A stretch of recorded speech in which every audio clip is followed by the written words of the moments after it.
Welcome to GenXAdulting. It's Thanksgiving week. And so today we have a special guest with us, somebody that I'm very grateful for and Brian's very grateful for, my mom, Dana. And she is a boomer. She's a bona fide boomer. And so she's going to share her life experience with us and our audience and give the younger generation some insight into what life was like for a woman growing up during her time. So, Mom, let's start with when you were born. We'll go with that. Well, I was born in October of 1947. Okay, so in the 40s. In the 40s, at the end of the war. I think World War II ended around 45, if I'm right about there. Okay. Anyway, so towards the end of that, the 40s. Mm-hmm. And then our family, when they came over to America, they didn't stop really and settle on the East Coast at all, right? They just came straight to the West Coast. I'm not sure. And where'd they come from? Germany, southern Germany. Okay. We're pretty much West Coast people, though. You would say, like, our family is really rooted in the West. We were kind of those pioneer people that came out and went out to the West. Yes. Yeah. They, from what I understand, they participated in the Oklahoma land rush. And I don't know what the outcome was for them. Right. But I do know my grandmother, which would be your great grandmother, was born in Hanover, Kansas in 1897. Okay. And then they moved to Enid, Oklahoma. Okay. And when she was, no, I'm not sure how old she was. Do you know if they were they there when the Dust Bowl happened? I don't know. Okay. I don't know. But didn't her dad, he was a sheriff, right? He was a sheriff. And we would hear stories that he would have to go out and talk to the James brothers and Billy the Kid. Yeah. And I believe he had to arrest a couple of the James brothers. And that's so cool. Yeah. And I wish I knew more, but as a kid, you listen and right. But so I think it was an interesting time. I know that she meaning Nana, would talk about going down and having a picnic, and they'd go out in the buckboard and they'd have their picnic lunch and they'd take the buckboard down by the creek and that kind of thing. So what's a buckboard? I was just going to ask the same. You don't know what a buckboard is? No. Oh my goodness. It is like, how would you describe it so somebody can picture it? It's a giant wagon. Okay. And horses are pulling it, and the people sit up here. Like a stagecoach? No. And it's open. Or if it has seats, like if you're going to church, everyone would climb in and sit in these little wood seats. It sounds like Little House on the Prairie. Little House on the Prairie. Yeah. Okay. So she actually lived Little House on the Prairie on the West Coast. Well, in Kansas. But still, I mean, that's pretty far west compared to when America was being settled and Oklahoma, all that. Yeah. That was the frontier. Yeah. It was the frontier. Yeah. So that's cool. Yeah. So she was a wonderful lady. And then did they move from Oklahoma? Yes. At 16, they moved to Portland. Oregon. Portland, Oregon. And they've been there ever since. So that would have been 1913 for her when she was 16. Mm-hmm. So if you recall old pictures of Portland and the logging and the waterfront and the muddy streets and all of that, I mean, she was there then. I think I remember talking to her. Mm-hmm. I feel like they came through on the Oregon Trail. I'm sure they did. Yeah. I think that's how people came. Yeah.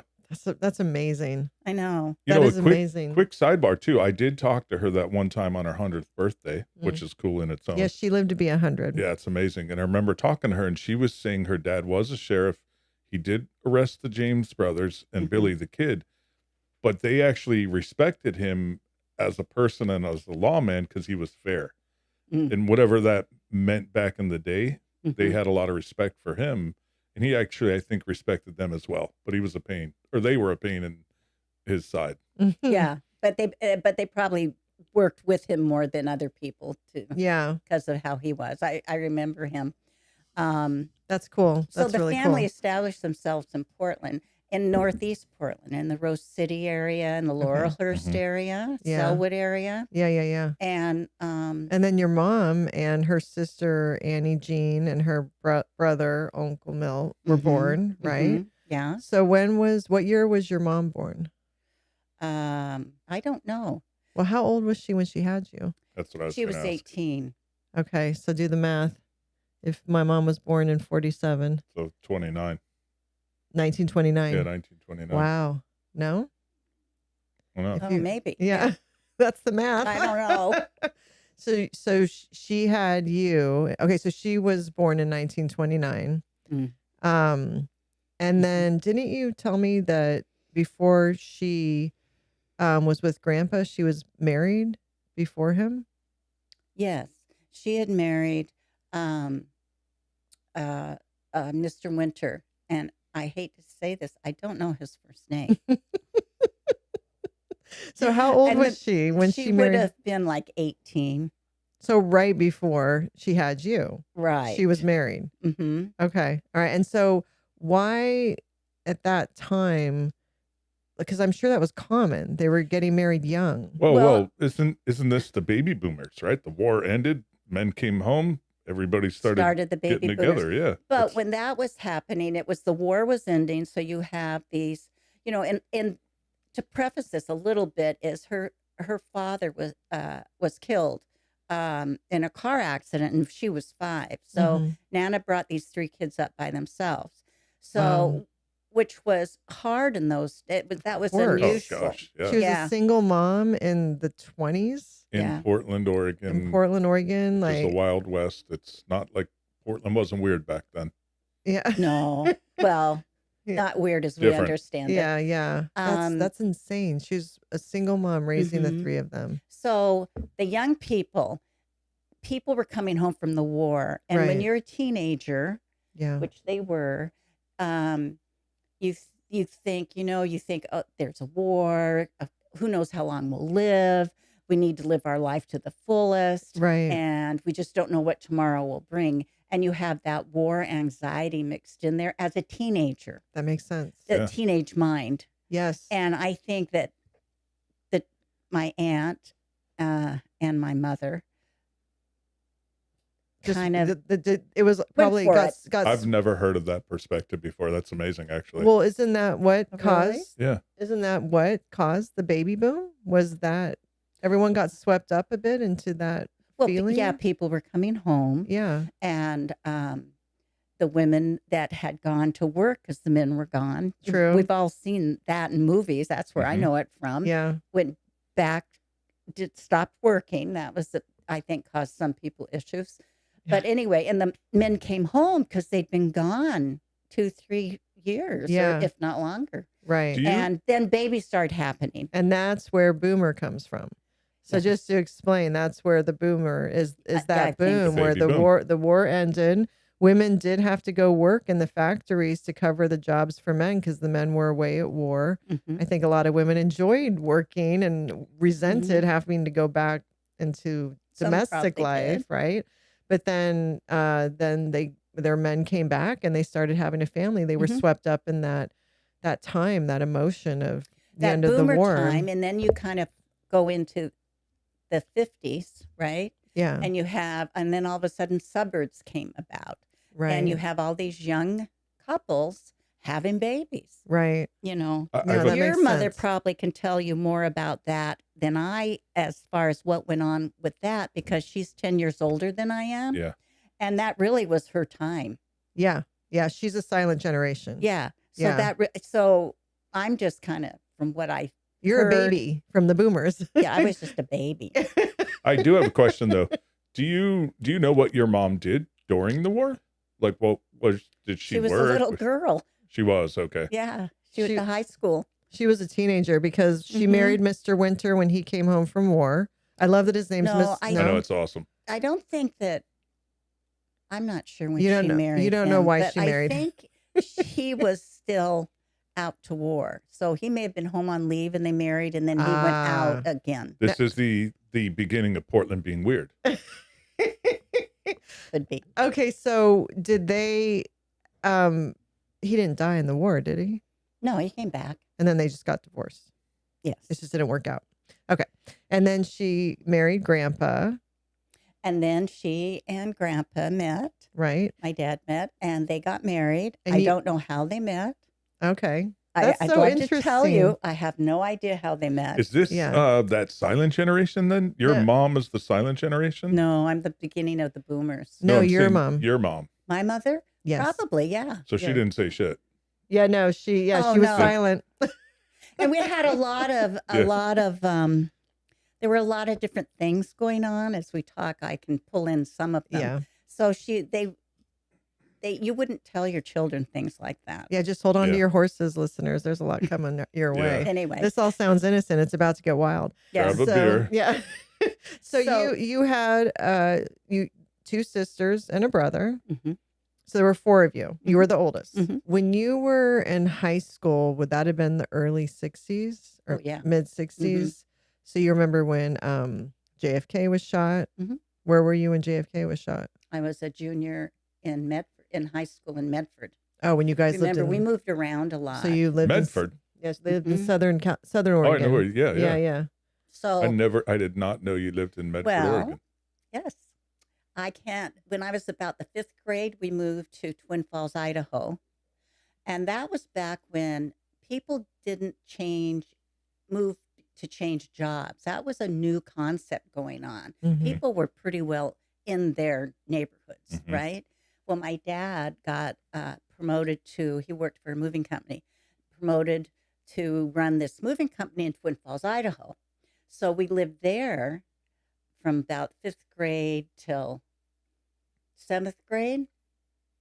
And then in the 7th grade, we moved to Bountiful, Utah. We're there for a year.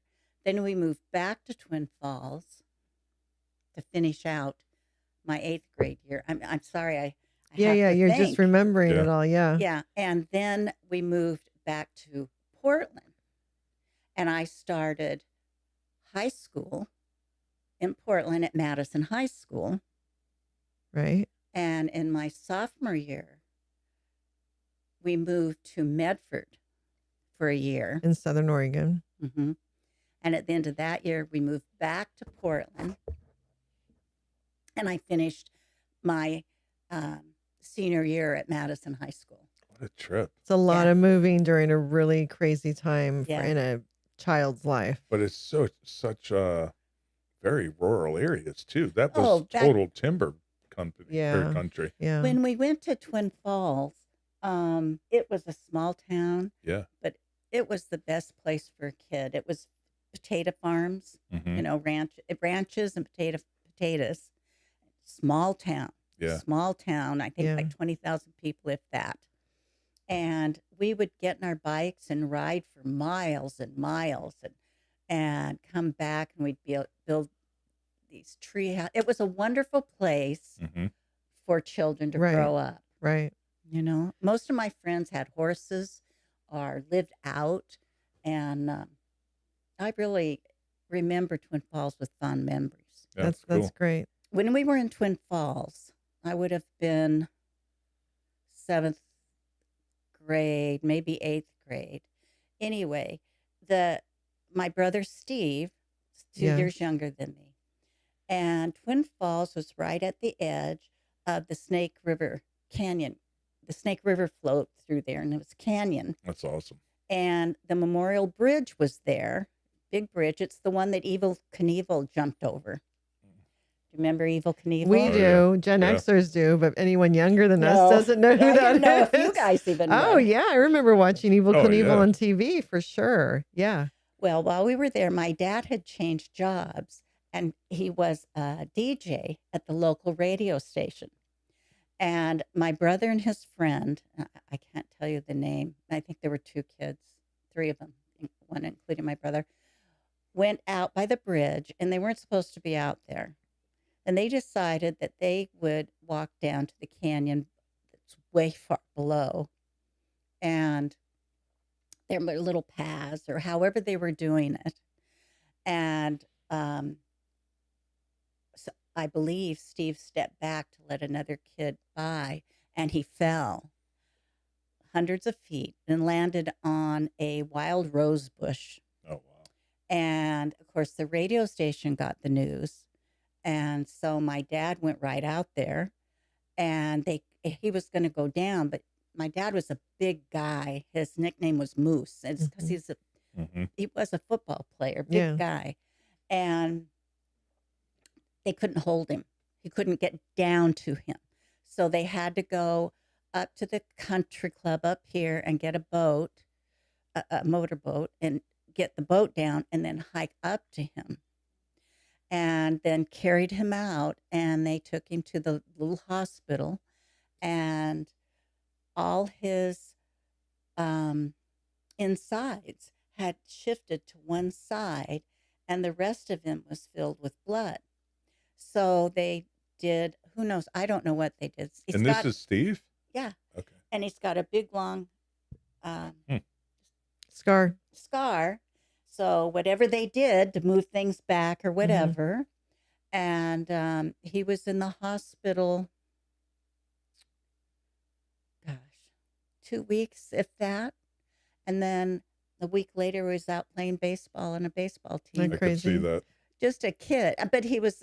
But you forgot the one part where there was no other bushes. It was the only rose bush. Wild rose. There was one bush. Oh, you know this story? I know the story. There's one bush, and he landed in the one bush, and his pants were ripped, and they said that's where God... And Artie said God had a hold of his pants, and they ripped. Yeah. He curled up, and he bounced from rock. But wherever he hit, there was sagebrush and stuff. Yeah. But wherever he hit, it's just amazing he lived. What's funny is he's the reason there's like signs that say be careful and all that. There probably was a sign there then. Yeah. Nobody was supposed to be there. Mm-hmm. And the kids knew they weren't supposed to do that, of course.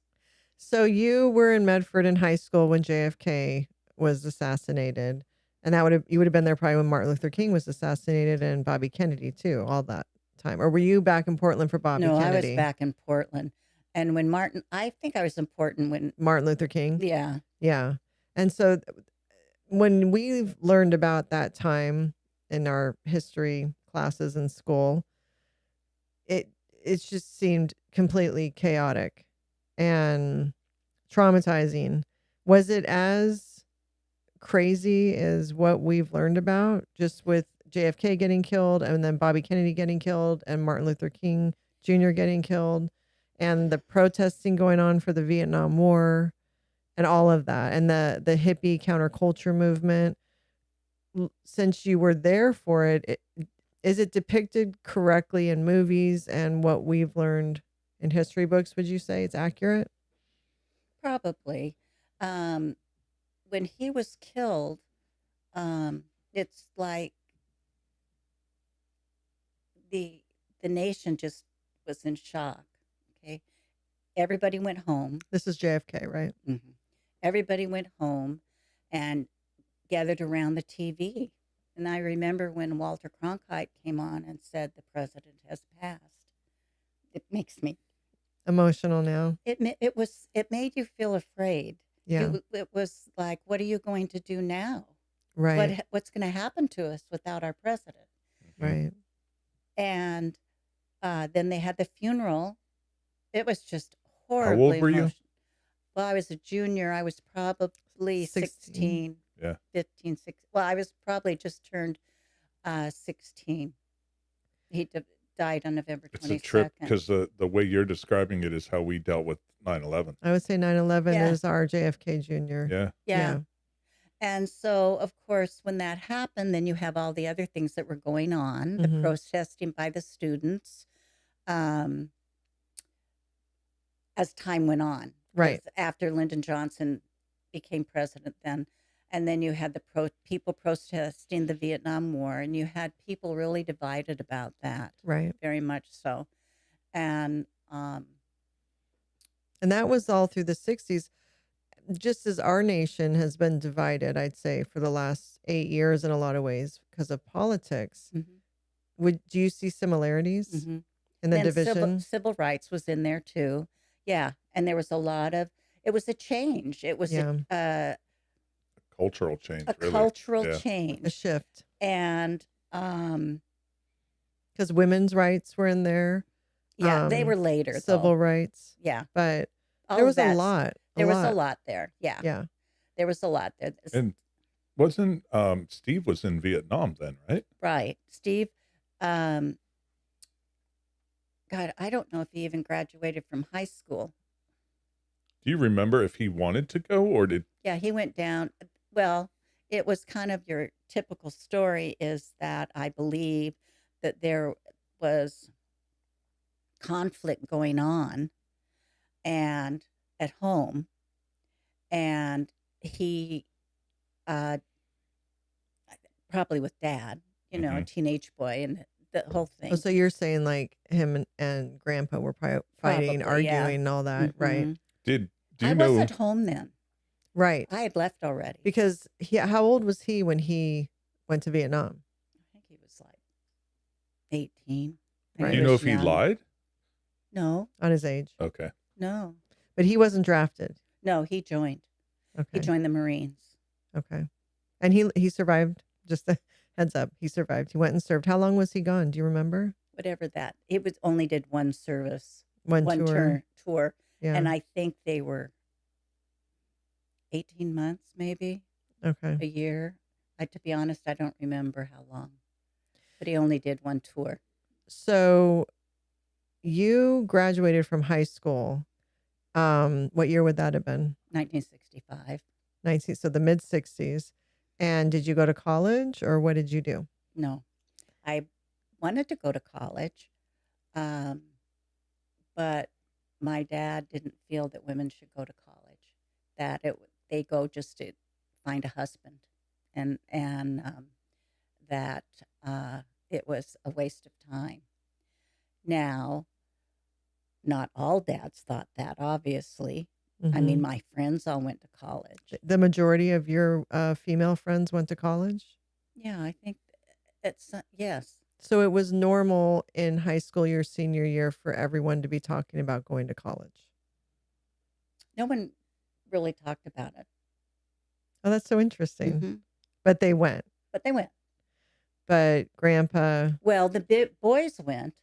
The guys went because if you didn't go to college, you were drafted. Right. So they didn't have a choice.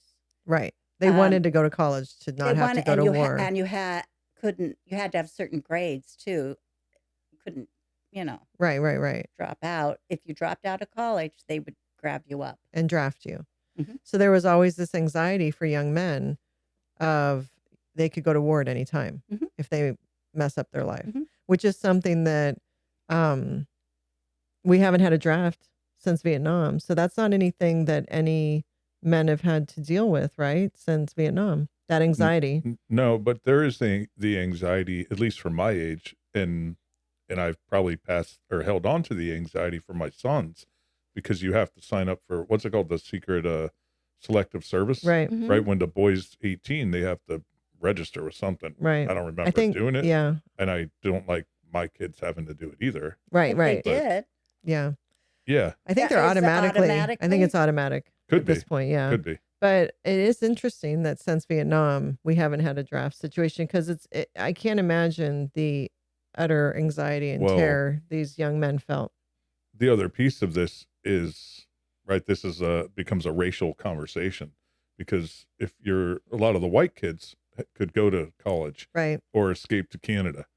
Whereas a lot of the minorities back then, it was mostly African Americans. Right. They went to the war, and that added to the contentiousness of it all. Right.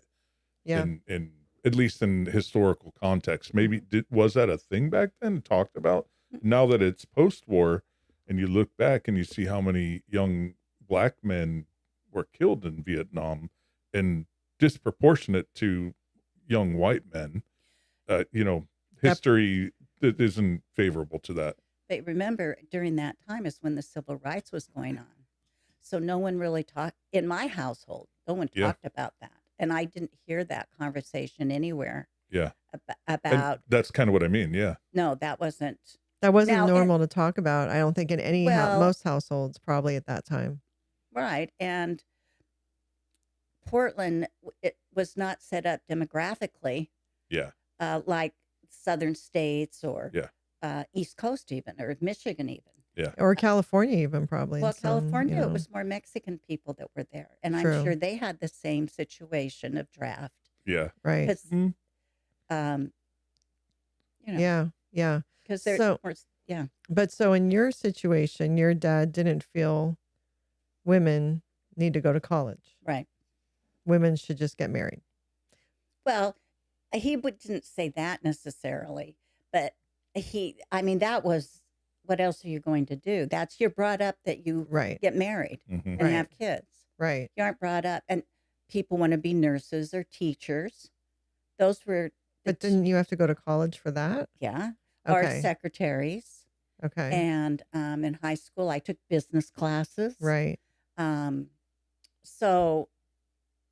But you weren't raised with this wide open world of you can do anything and go to college and be anything concept that young women are familiar with. No.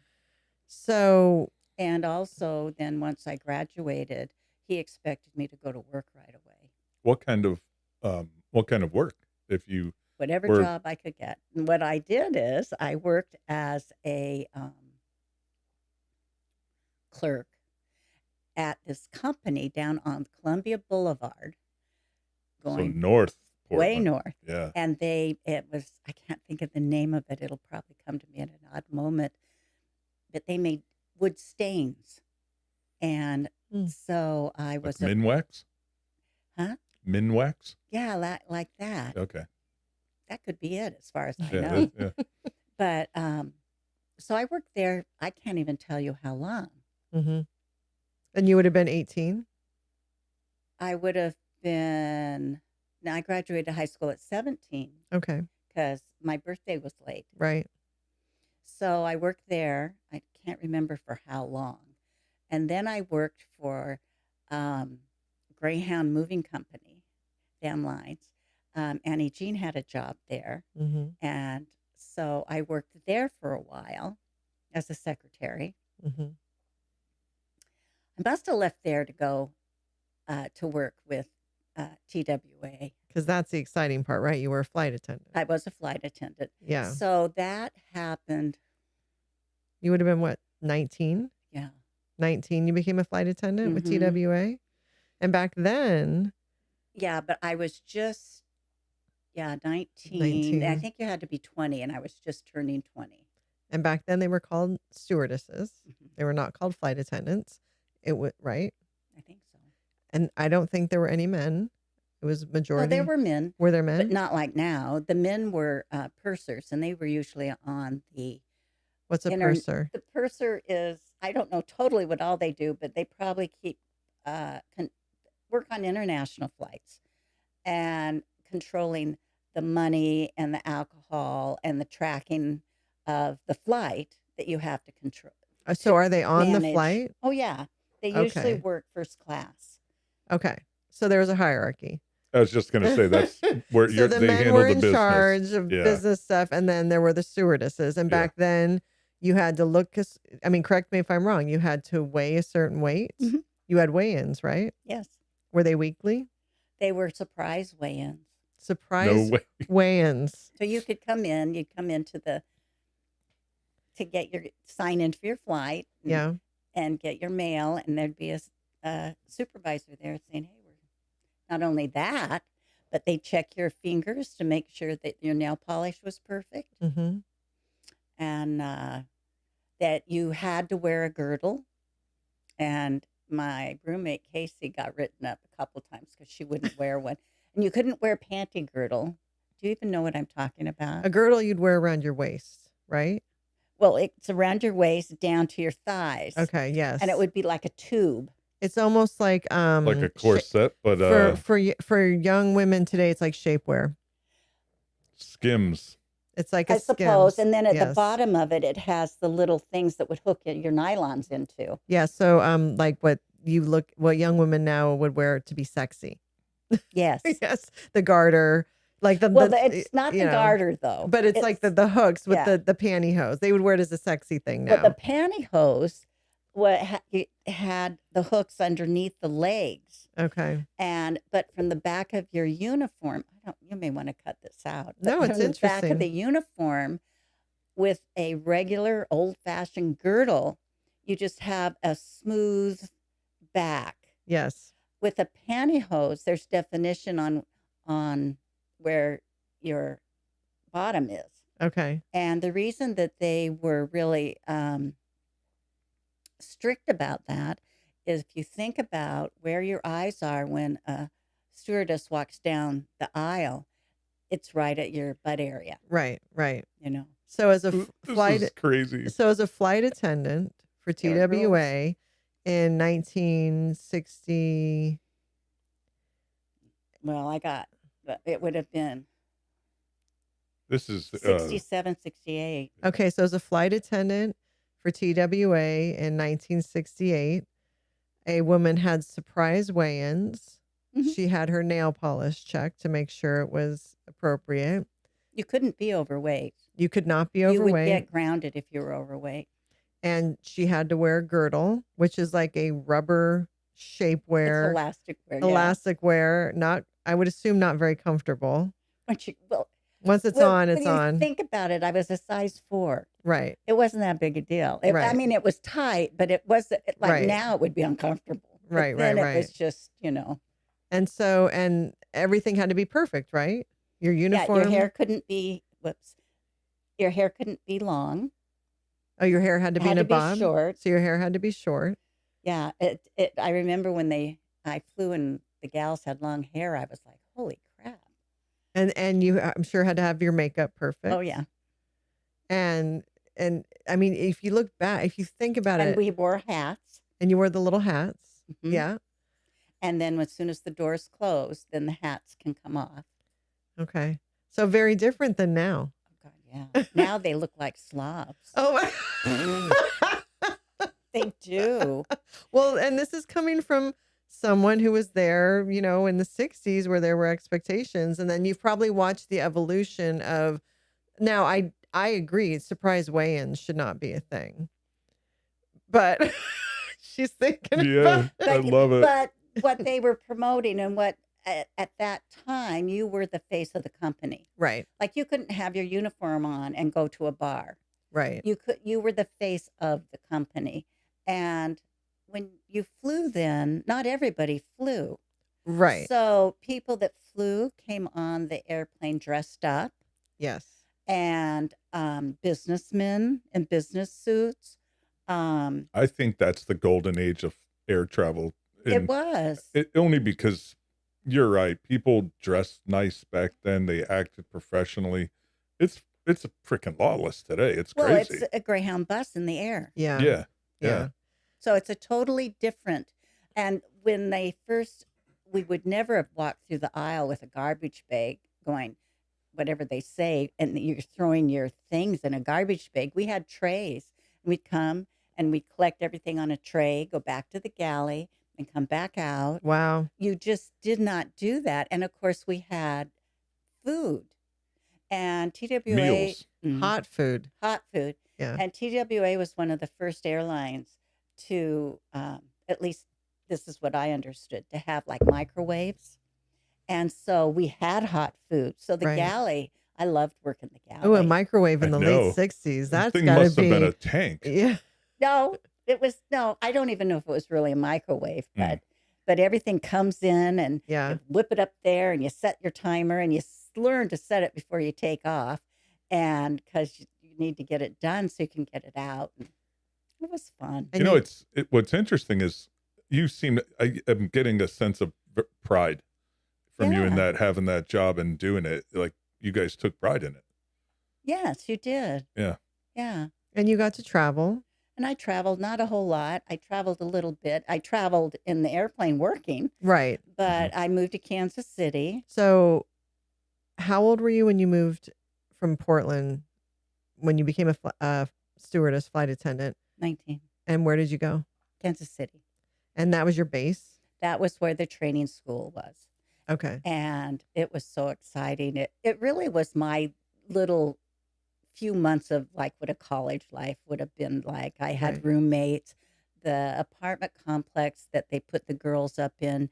You walked on bridges because it was nothing but a swimming pool below. So you walked on bridges to get to your apartment, and they were very modern, and it was exciting. Yeah. It was just really exciting. And then you went to school every day and learned about the planes and what you're to do and safety and that type of thing. So how long did you have to go to school? I think it was 6 or 8 weeks. And then you were able to fly on the planes? Mm-hmm. And did you fly with fellow friends, like your roommates or anything? Actually, no. You usually, hopefully, the people you flew with were senior to you, so they knew what to do, and you went through that learning curve. True. Yeah, that makes sense. That makes sense. But no, I never really did fly with them. Interesting. But once we moved out of the training apartments, we rented an apartment, and we all were just gone at different times because you pick your schedule, monthly. And if you're on standby, you have to be ready to go. Yeah. So you did training in Kansas City. You kind of graduated, started flying, but that was still your home base?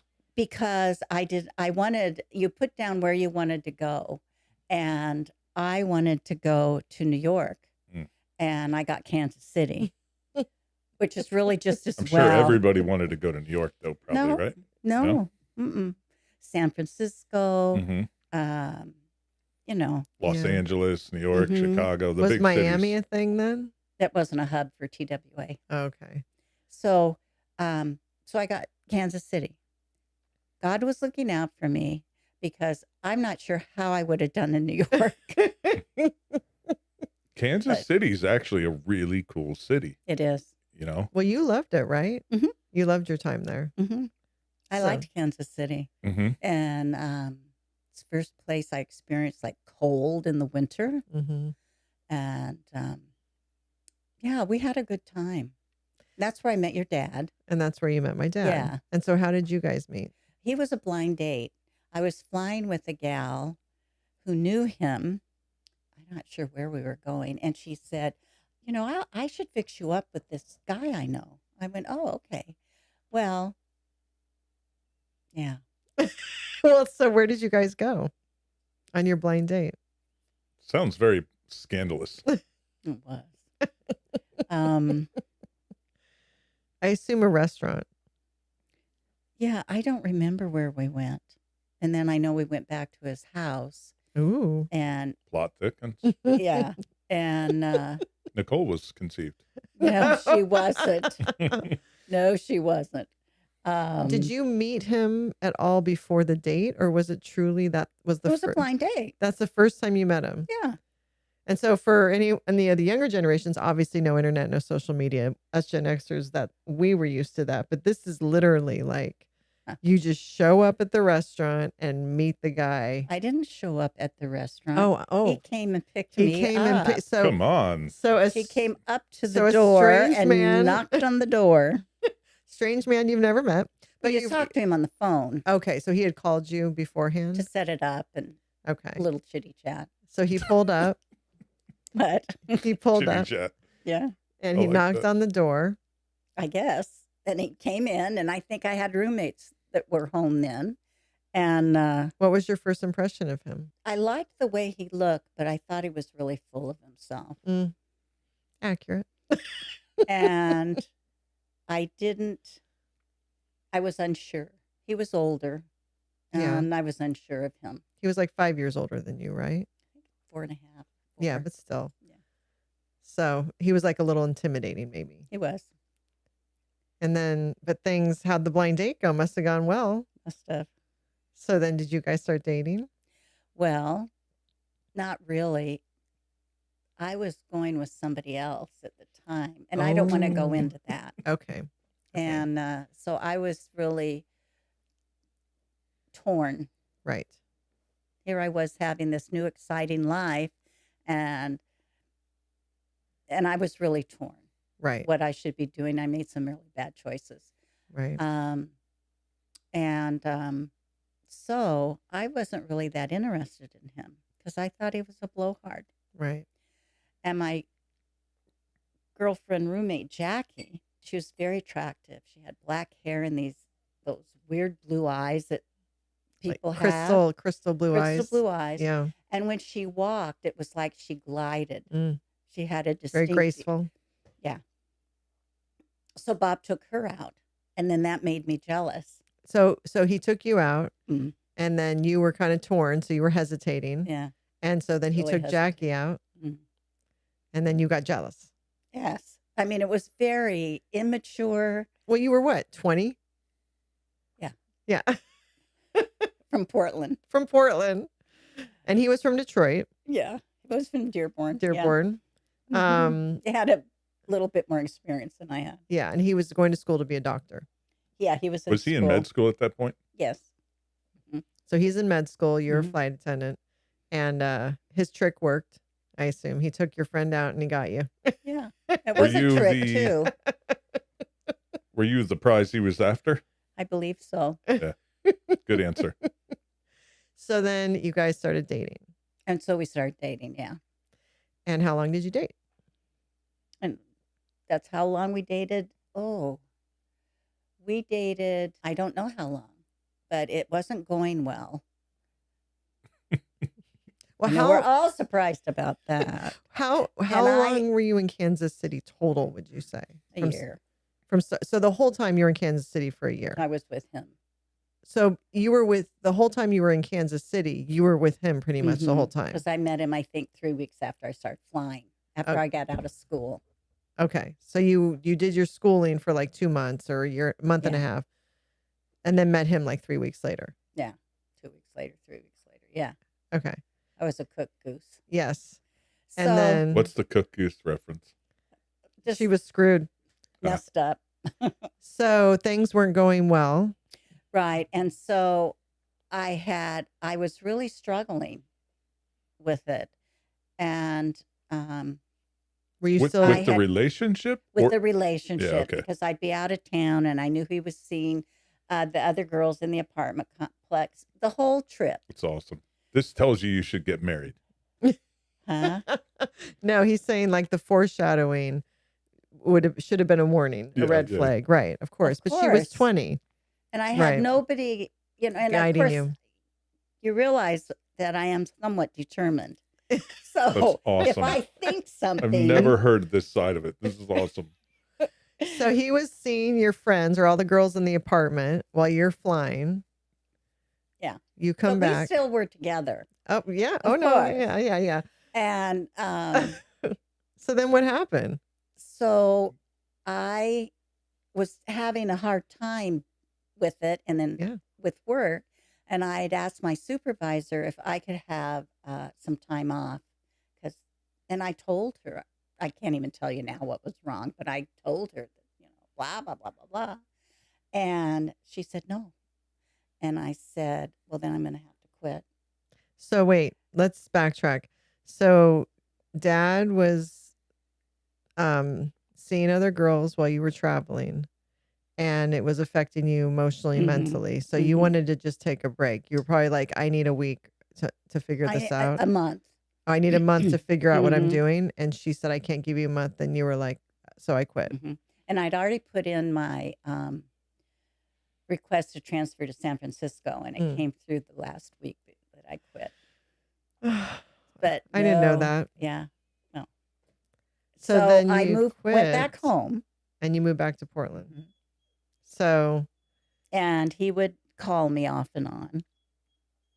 And I got a job and was working. And I want to say I was home probably 3 or 4 months. And he called and I said, I'm not coming back, because he wanted me to come back. I said, I'm not coming back unless we get married. I'm not doing that. And he says, well, we'll get married.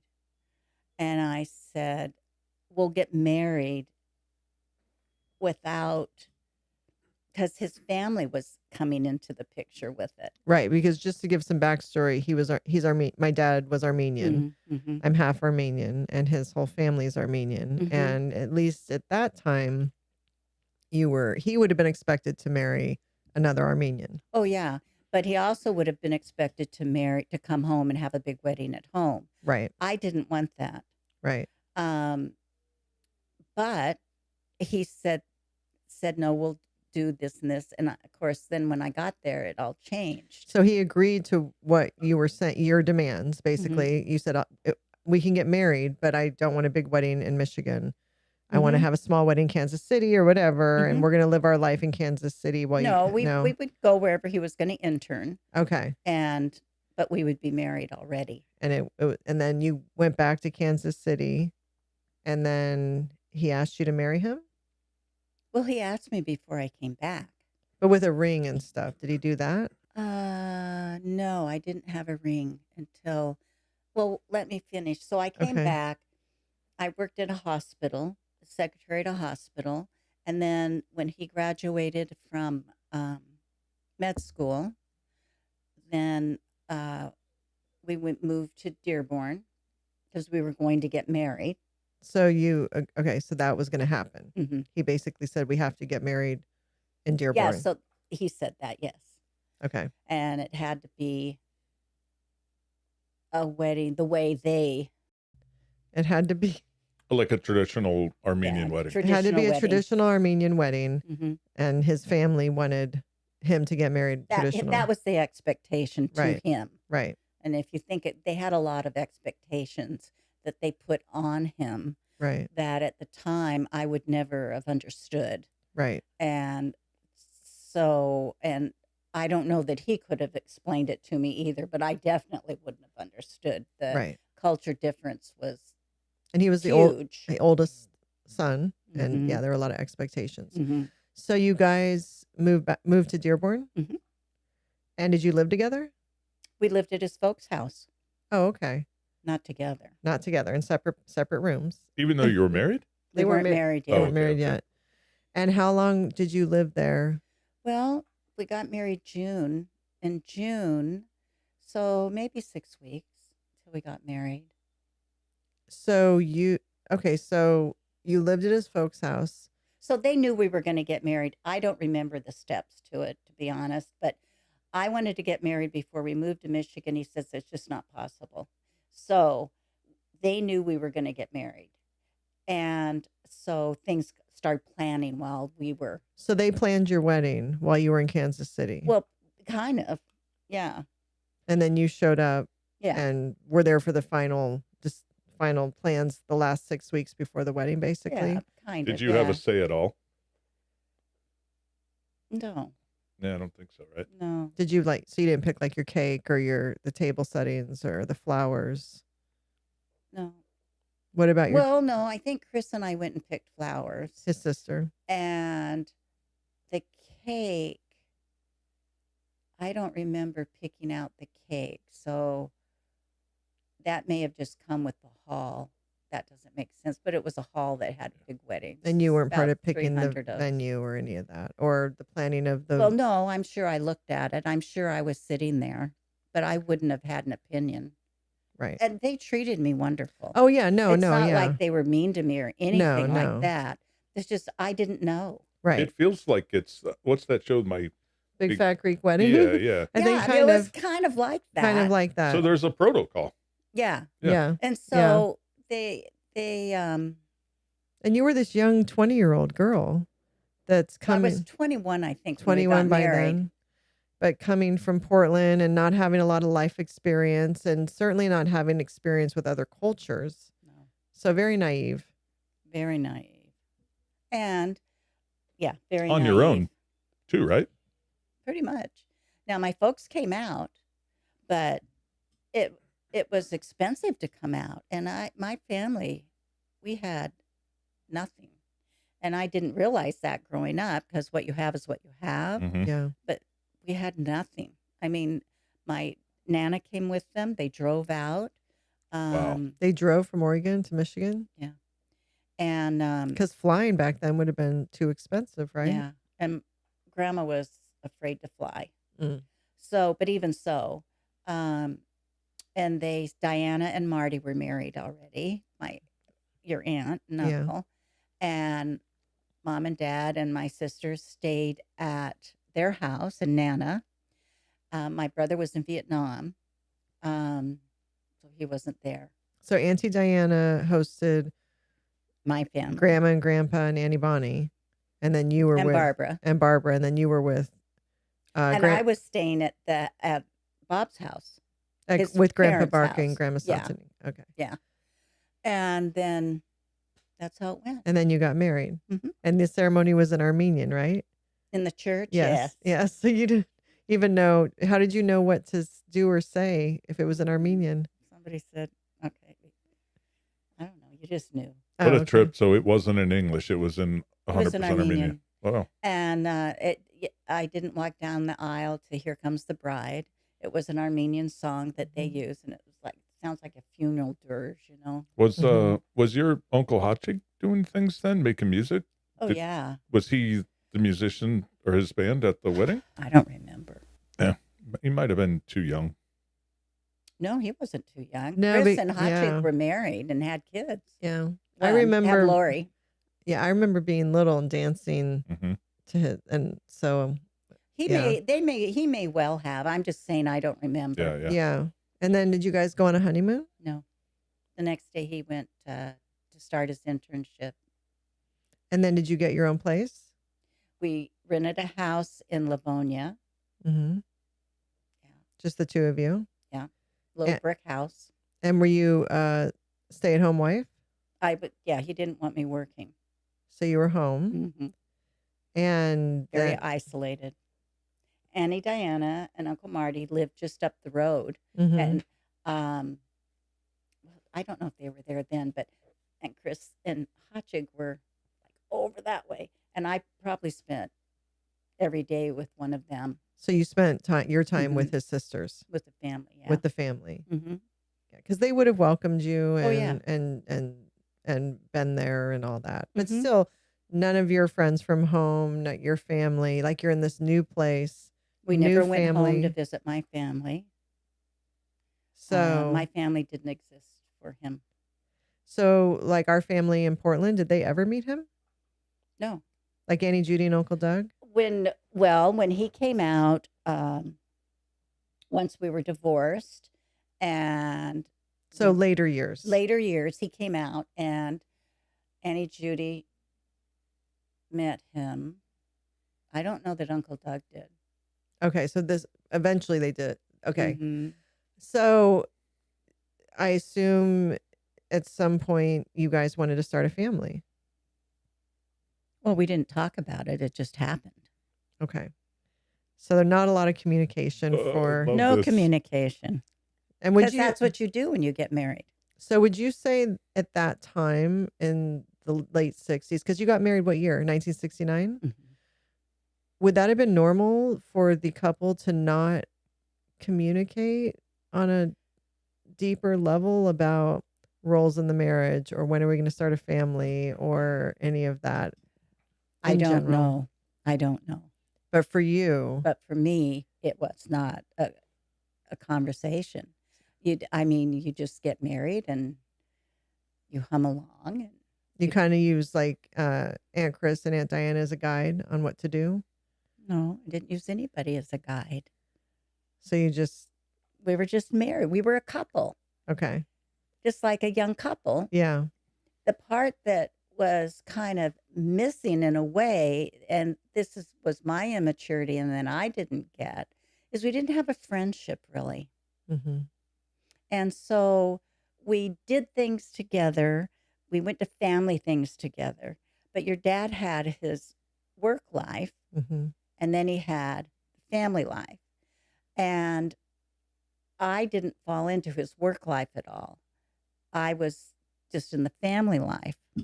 And it was a very patriarchal culture. So, and I also grew up with, was told by my mother, you do what your husband wants. If your husband wants to move, you move. If he wants to do this, you do this. So I didn't come with any sense of what a marriage was supposed to be. Mm-hmm. Well, you kind of did, right? Well, and I was going to ask you that. Do you feel that what you got yourself into modeled maybe what your mom, her marriage was? To your point, you kind of just said it too, right? Where if your husband wants to move, you move. If he wants to do this, you do this. And so do you think that was sort of the model you were following, or the playbook? I think I took her words to the furthest extreme, because she and my dad, there was a lot of interaction with them. I mean, we had a decent home life. Mm-hmm. So, yeah. So you think they probably had a little more balance in that, but you took that, what she said, and used that as a guide. Yeah. Really? Mm-hmm. And, so so you guys didn't talk about a family, but you ended up. Well, we knew we were going to have children. Right. And so we did. Okay. And do you want to talk about that? So your dad was in his internship, and I got pregnant. And then when I had my first baby, she was anencephalic, and she lived maybe 2-3 days. Anencephalic is when the top portion of your brain stem, right? Well, your skull doesn't close, and so your brain is all open. And then I got pregnant again with you, and you were born 12 months to the day, on the same day. Because she was named Mary, and she was born March 10th, 1970. And I was born March 10th, 1971. That's wild. Yeah. And what did Dad tell you about that? I thought you had said, he said God gave us, he was going to give us another one on that day or something. Yeah. And it was something like something that. like that. Yeah. And so then I was born. And they didn't know why Mary was born like that, especially at that time, right? Right. There was no amniocentesis. Right. That was just coming in. Yeah. So there was no genetic counseling. Right. You were on the forefront. Yeah. And so we moved out from Livonia when you were a baby. We moved out. Maybe we lived there. Oh, we might have lived there before I had you, to Square Lake Apartments in Pontiac, Michigan. And we had an okay life. I mean, I had you. He was gone a lot.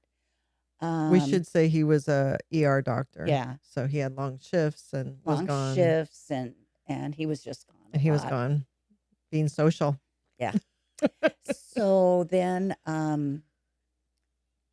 I ended up pregnant again. Quickly. Yeah. And had Mary Beth, who is, you guys are like Irish twins. 11 months, right? 11 months apart. 10 months apart, 11 months apart. But she was born with somewhat, I can't remember all the terms, isn't that terrible? But somewhat anencephalic, hydrocephalic, and just a lot of problems. And they did surgery on her, and they lost brain matter, and so she's legally blind. Yeah, so after that surgery, pardon me, I'm trying to think of the timeline. It's okay. Yeah. She was born, and Grandma had come out, and because you guys didn't know anything was wrong until she was born, right? That's correct. So you had no way to know. I came home without her. She stayed at the hospital. Yeah. Do you know if your grandmother came out when you were born? Was that a thing, or she did not? No. Did Grandma come out before Mary Beth was born or after Mary Beth was born? We decided that I was going to fly out. At that time, my mom and dad lived in San Francisco, and I was going to fly out with her and stay there, you and I. So wait, let's backtrack a little. So Mary Beth was born. Right. She is legally blind. She can't. The way I describe Mary Beth to people throughout my life is if you picture Helen Keller, but there's nothing going on in the brain. Where Helen Keller could think, Mary Beth can't, right? My time in meeting her, she seemed to know what was going on. She showed emotions, but she was legally blind. She couldn't walk, right? And but she could hear. So she wasn't with her little braces on. She can walk. Okay, but she doesn't know. Like no, her development is like 8-month-old. The development she is severely retarded. Yeah, right. And so it's not like having a Down syndrome in a clinical sense. No. So a tragedy. And you were at 23 when all this happened. By the time this all happened to you, these 3 kids, 23 and a half, maybe. So you had the first baby, me, and Mary Beth. By the time you were 23, this all had happened to you. Yeah, I was just pregnant. So my whole marriage, I was pregnant. And then 2 traumas within the 2 traumatic pregnancies by the time you were 23. Over a 3-year period. Yes. And so I assume that things that was part of the decision making in you going back to San Francisco.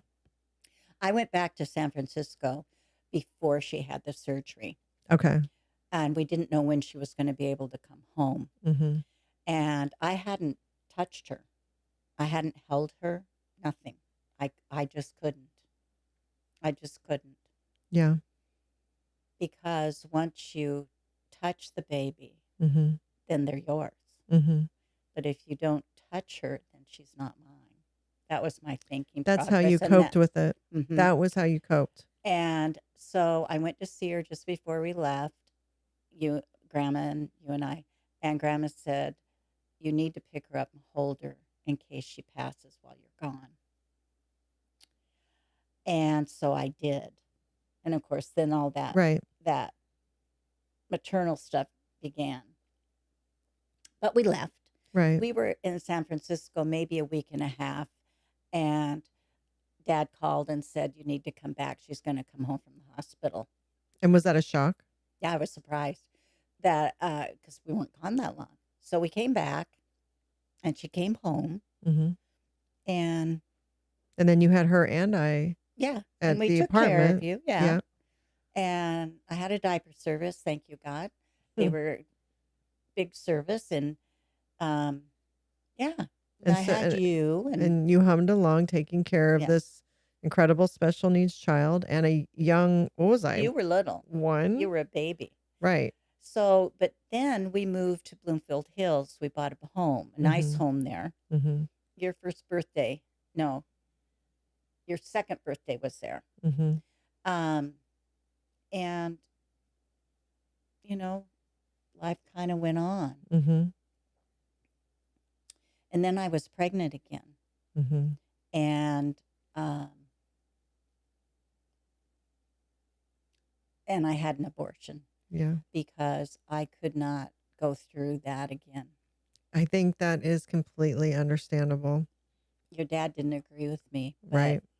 That's another story.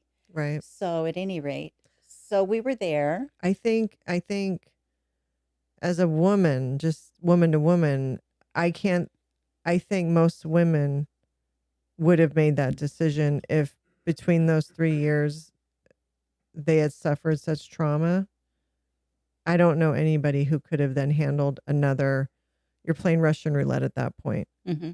So I think that decision is one of the most sane decisions a woman in your situation could have made. Mm-hmm. So I was fine with the decision. Yes. I knew I couldn't. No. I couldn't do that especially at such a young age and without the support you would have needed. I had no support. You had no support. I didn't have, my family just was, I had no support. No. Mm-mm. And at the time too, because this would have been 1972, 73. It's not like mental health was discussed. It wasn't like therapy was, I mean, that would have been a stigma. Even so, obviously your dad and mine relationship had already flipped out the door. That's what I was going to ask. Oh yeah. Really after the first baby in a way. And then we had you, and that was just a blessing. Like a lifeline. Mm-hmm. And then we had Mary Beth. And I think that was the nail in the coffin. That was the nail in the coffin. He felt it was me. He didn't feel that he had anything to do with it.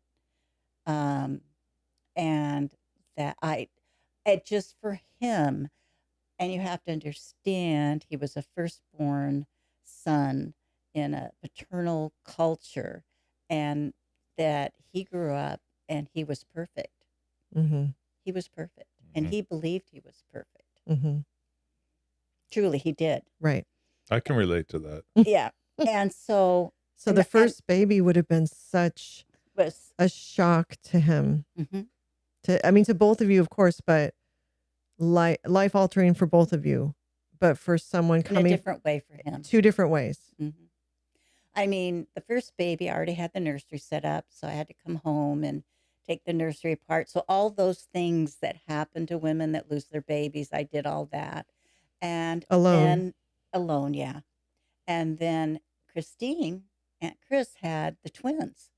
So I would go over there and help her with the babies. And she'd say, I don't know how you can do this. I don't know how you did either, Mom. Because I was disassociated from it. You disassociated. That's how you coped. Mm-hmm. You were on autopilot. Mm-hmm. You completely disassociated. Mm-hmm. And I'd say, well, what do you mean? Right.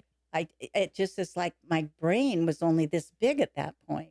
I just I couldn't. It was your brain and body were helping you survive, and they completely made you disassociate. I did. So you and Dad handled it in 2 different ways. The first baby, and then probably when I was born, there was that glimmer of hope. Mm-hmm. And then Mary Beth came, and it was gone. Mm-hmm. It was done. So the marriage was done probably. And again, that's another reason why when you got pregnant again, that decision, I'm happy you made that decision. I thank God you made that decision. I don't think you would have survived any another thing. So, I think everything at that point you were doing, probably after the first baby, and you can correct me if I'm wrong, you were in survival mode. Oh, yeah. But after the first baby, yes, it was traumatic. But I was still, I don't know how to explain this, naive enough or young enough that optimistic. I just felt like, that we could get through anything if we're together, because that's what marriage is. These are problems, but we'll work together, and God will be with us, and we'll work this out. I couldn't imagine anything causing a divorce. Right. Right. That's my... But divorce wasn't that common back then, was it? I mean, I'm sure it happened, but it wasn't like it is today. But no, not like today. Yeah. Right. But for me personally, I mean... Right. Yeah. It was never... Even knowing he might... that he might have affairs or something, I would have worked through that. Right. Because women do work through that. It's an amazing thing. Yeah. Well, they do. It's kind of like Goodfellas, right? Or that mob culture where the men do what they want and the women stay there. It's kind of a little bit like that. You just kind of look past certain things and you keep living your domestic life. And as long as the domestic life's okay, things can be fine. But the domestic life wasn't okay. So, so after you had the abortion, you guys were still married then, right? Mm-hmm. And you were still living together with Mary Beth and I in the house. Mm-hmm. But something must have taken a turn. I decided, to be honest, I can't tell you the steps. I guess I can a little bit. When I took Mary Beth in to the doctor, her neurologist, I can still see him. And he said, you realize she will never sit up, she'll never roll over, she's never going to do anything. And so, and I was sitting there by myself hearing that. And, but I don't know what I did. I didn't do anything. I took her home and that's crazy. Took care of her. And your dad did a lot of, we need to do something. You can't take care of her. This is going to ruin you. We need to find some place for her to be. That kind of talk. Yeah. That you don't keep a severely disabled. Mentally and physically severely disabled. Yeah. And so there was that going on a lot with him talking to me. And I don't know at what point, and I don't know how I did it, but we found, I'm sure I found it, a place that took care of disabled and children. Mm-hmm. And I went out and visited. It was in Warren, Michigan, so it was a drive. But I went out and visited it and all of that. And then she was accepted there, but he wouldn't go with me. So I was going to have to take her by myself to leave her. And one of our friends' wives came with me. And I took her, put her down in her bed and unpacked her stuff and left her. God, I can't even imagine, Mom. I cannot even imagine. I think she was 9 months old. And you were 24? I was. And so where she was at, I would go and visit her all the time. And they also had a very strong parent group there.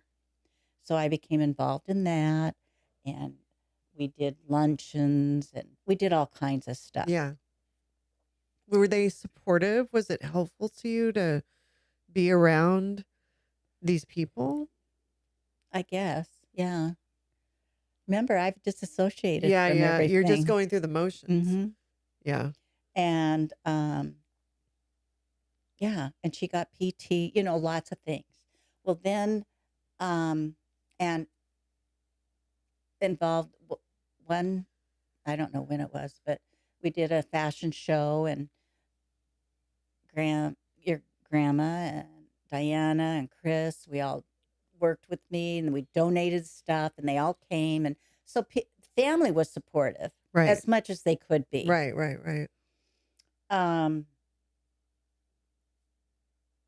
They were. Right. They were. They were very supportive. They didn't shun you. No, and they didn't shun her. Aunt Doe and Uncle Jim just loved her to death, and took care of her a lot. Yeah. And Uncle Jim worked for the Southfield Police at that time, and they had some kind of thing going on, and he put her name in, and they did a charity thing for her. Yeah. So it was all... She was still part of the family. She was still part of the family. And then, and I don't know how or this happened, and then she went out to... the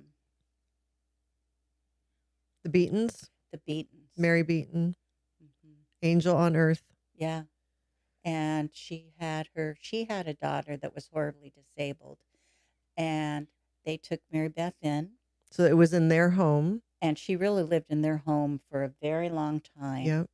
And then their daughter passed, and it was time for them to go on with their life. And their children were there, other regular children, normal children. I mean, it was it was a godsend. It was a godsend because we weren't there. I had moved back to Oregon. Well, yeah, we haven't gotten to that part yet. But yeah, so the Beatons, whenever I would visit my dad, I would spend time I would not spend time, but my dad would take me out there to see Mary Beth, and they were wonderful to me. Wonderful people.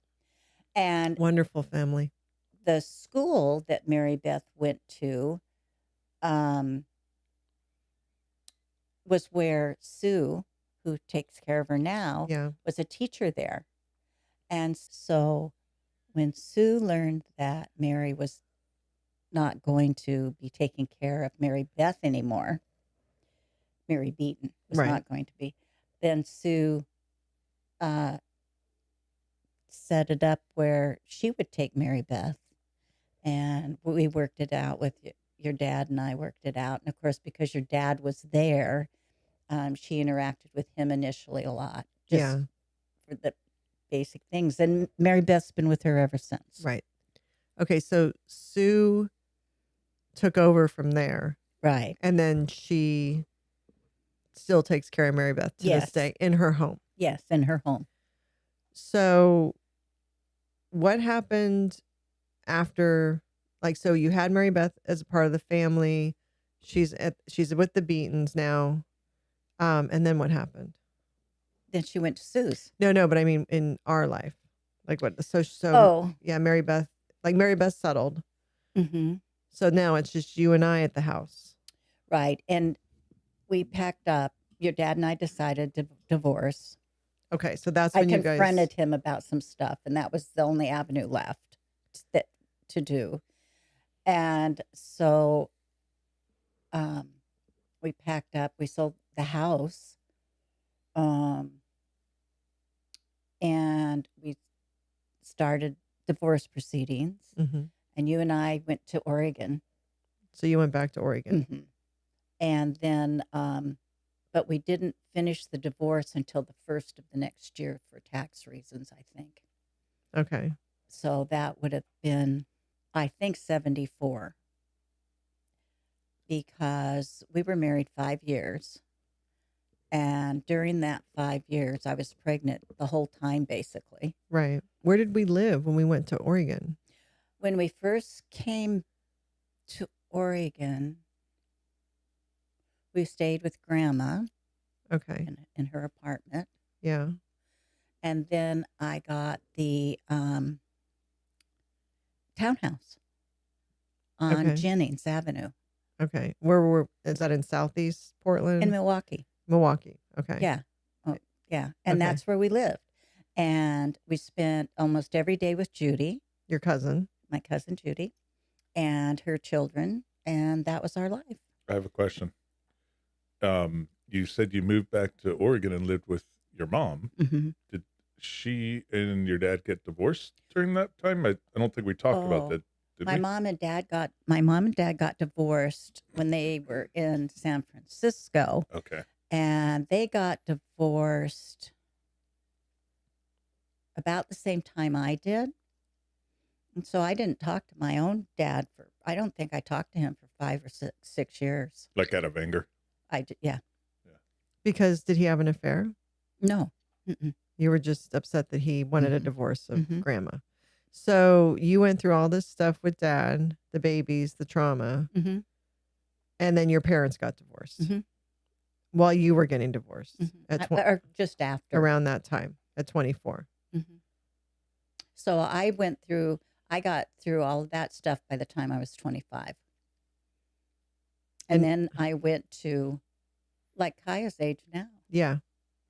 Then when we moved to Oregon. And if it hadn't been for Uncle Doug and Auntie Judy, they really saved me. A lot of talking, a lot of just being there and feeling supported and having support with me. Like I could be with Wendy and Jason, my cousins, and you could help me bring some normalcy into the home. Because those are good memories for me. They should be. It was a nice time. It was a great time. I remember we went and saw Grease.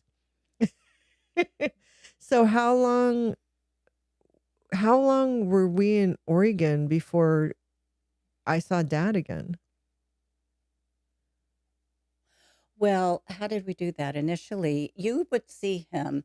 Initially, I went with you and we would fly out. And I'd see Mary Beth and the family, and you'd see Dad, and we'd be out there a couple weeks. Okay, and did we do that regularly? Yeah.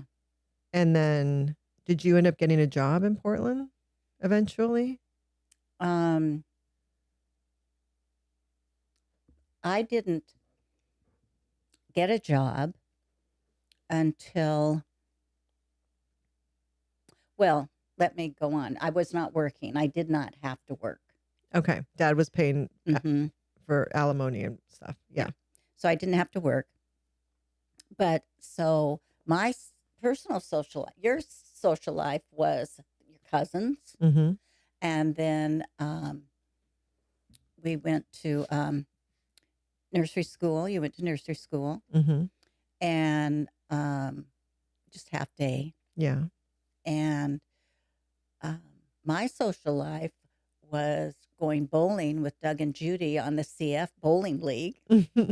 And we'd go, I want to say it was Tuesday night, and I'd take you up to Judy's house. I remember. And the babysitter would be like a couple doors down, the little girl, and she'd come and babysit you kids. And Doug and Judy and I would go bowling. People were so nice to us, to me. Yeah. I mean, they knew Doug and Judy. And then we'd drink beer in the lounge afterwards. And it was just a great time. Yeah. A lot of laughs. Yeah. Healing. For me. That's it. Yeah. Because I was a wackadoodle. Yeah. Yeah. So how long did that lifestyle go? I don't know how long it went. Because you can't remember certain parts of that life, right? There's certain parts that I don't remember. I can remember things, but I don't remember when they happen. Right. So there's certain parts, like in Michigan and stuff, that I don't remember when it I can't tell you, it was June of 24 or 24th, 71 or something.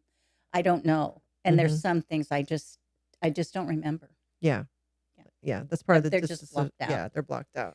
So while we were living in the townhouse there, I would fly down to visit with Pat and Joe, who were good friends of yours. Good friends of mine. In California. They lived in California, but I met Pat. She lived in the apartment below your dad and I on Square Lake in Michigan. Oh, okay. So that's where we came from. I mean, our friendship came from. Right. And she moved to California. I mean, life happened. Yeah. And so she married Joe, but I would go down and visit them. Yeah. And I decided that, you know what, I was just going to move down there. Yep. And this was Northern California. This is Sunnyvale area. Mm-hmm. Yep. Well, San Francisco area. San Francisco area. Just south of San Francisco. So we packed up our stuff and took off. And down there we went. I found a duplex to live in. Mm-hmm.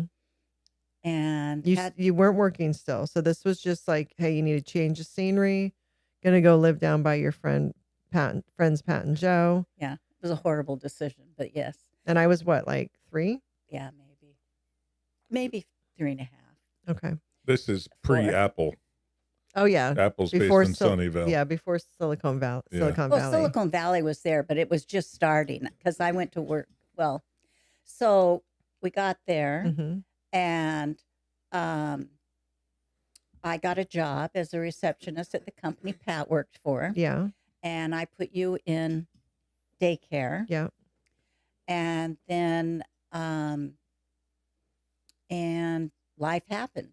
You know, there was a lot of partying, a lot of I wish I could do a lot of that time over. Yeah. But that's the way it was. And then I got another job with Amdahl, which was the direct competitor of IBM. So Mr. Amdahl, I don't know who started IBM, but he was working. He was one of the ones that worked on the first computer type stuff. Very nice man, but yeah. So I worked there. And were we in the duplex still when you worked there? Yes, because jacket. I hadn't met Rob. I had met Rob, but can we tell the story about the boyfriend and the fire? Oh, or not? You gotta tell it now. Jeez. Yeah, thank you. Well, we can edit out what I said. Are these the Coke years? Okay, we're editing that out. There's no Coke years. There's no Coke years. So you met we were in the duplex. Yeah. And so I met people at Pat's work and I started going out dating this one guy. Yeah. And I don't know what he was into, but obviously nothing good. And then we had stopped dating. And right. But then I started dating Rob. This other guy. Yeah. And Rob and I had been together for a while. And then one night, the neighbor knocked on our door or called us and said, "You've got to get out of the house. It's on fire." Well, the front door is on fire. I don't remember where else. I thought it was just the front door. Could have been. But he had put some gasoline or whatever under the bedroom windows too, but I don't think it had caught yet. Like my window and the guest bedroom had gasoline under it, but I don't think it had caught yet. Yeah. So I jumped up and yelled at you. Yeah. Get up, get up. And you did. And I said, "We've got to get out of here," or whatever I would have said to you. Yeah. And you came flying out of your bedroom with your little fishbowl in your hand. And I said, "Put it back. You're not taking that." I grabbed the fishbowl. I remember the swish, swish, swish, swish, swish, as I went down the hallway. I'm like, it was tadpoles. That day we had been at Rob's sister's, and we, as GenX children, were feral. And we were in one of those like water pipes or whatever. And I got a bunch of tadpoles and I brought them home and they were in the fishbowl. And then the house caught on fire. So I had to save the tadpoles. Yeah. Yeah. So then Rob was there. Rob got up and me and you, and we're going down the hallway and we went towards the front door. Of course, you couldn't open it. Yeah. So we went out through the back. And my dog Muffy was out there. Yeah, was barking, and the fireman came. And the firemen came in. They hit that house up on the roof, lickety split. Yeah. And another night, he threw rocks through the window. That was before that. Wait, so I'm confused. I don't know who. Well, I don't think it was him. Who would randomly throw rocks? You had to go back to it was a duplex. We were in the back. The other guy was in the front. You had to purposely walk back to us. So, the house caught on fire from the previous boyfriend, or yes, the previous boyfriend. But I don't know if it was him or somebody thought he was there. What was his name? Mark? No. Oh, okay. So it's irrelevant what his name was. Some dude. Yeah. But okay, I picked up on the fact that Rob was. His name was Dave. Dave, that's right. He didn't have a convertible. I don't know. Maybe. Yeah, but at this point, it's you two and Rob are living in this place. Yes. It's not just you and Nicole. No, Rob had moved in. Okay. I don't know if he actually moved in or. I think he was just sleeping over. Yeah. No, I think he had moved in. So then eventually. For the night. Well, we didn't move out of the duplex then. I remember the door got fixed and all that. And we stayed in the duplex. We didn't stay there. It was smoke filled. Oh, okay. I don't remember where we went. And that's when we moved over to that house. The one on Black Hawk Lane? Yes. That was a nice house. Yeah. And somewhere in there, Rob and I got married. Yes. But I don't know when it was. They got married at the courthouse in Sunnyvale because I was in the wedding. Yeah. I was in like a hippie dress type, like a flower girl, like a very late 70s looking dress with a flower wreath in my hair or something. I don't remember. Yeah. And it was very Northern California living during that time. Then afterwards. So that was my first stepdad, just to keep everyone on track. Was that your first wedding too, or? My first. No, I think I'd been to Armenian weddings, but that was the first wedding of my mom's. Yes, I've been to. Yeah. Okay. I had such a boring childhood. So then we all lived together. You, Rob, and me. We all lived together. Yes. We're doing California. pretty good. Yeah. And he got a job. He worked at Intel, and he got. I wanted to move back to Portland because I felt that the pace of living down there was just too fast for family. Yeah. And I couldn't handle it. I was moving too fast, and I was trying to raise a daughter, and I wasn't available. I wasn't doing a good job. The margaritas were flowing. They were flowing. So. This one you had the gremlin? No, she had a Pacer, a yellow Pacer. Okay. And Rob had a red Volkswagen bus. Nice. Yeah, like 70. I don't know, but something. I did. Did I still have the pacer? Yeah, in Northern California, you did. I did. Yeah, yeah. And I remember the gas lines when Carter was in office, and I remember laying in the back of that pacer. There was no air conditioning. The windows are down, sweating in a gas line because. Did you still have your tadpoles? I don't know what happened to That was those. in Oregon.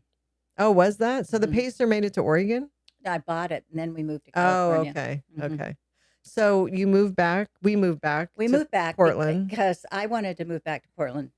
I just needed to. We have family there too.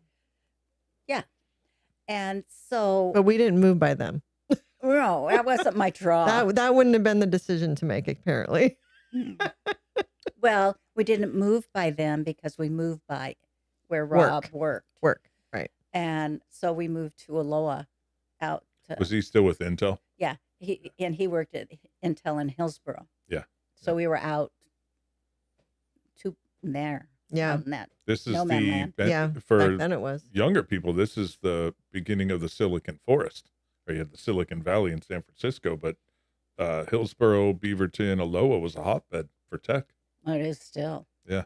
That was the beginning. Grown up. I mean, the farms are gone. Yeah. When we lived out in Aloha and all that, there was nothing. That's where Nike is now, it was too. farms. Yeah, it was nothing. No, none of that was there. Yeah. Intel was there. Cheap land. And this is when, to swing back around, like this is where I was first a latchkey kid, because I remember coming home to that house and that's where I would do the GenX stuff of, I had the key, let myself in, do my homework, clean the house, set the coffee up for the next day, all those things. And then you'd come home. I'd go out and play with friends. No, you didn't do you might have done that because Rob and I were in this little house, and then Rob and I get divorced. Yeah. And I just love it that you say it so casually. Because we got divorced. Tuesday afternoon. And then I had to go to work. Yeah. And I got a job at St. Vincent Hospital. Yeah.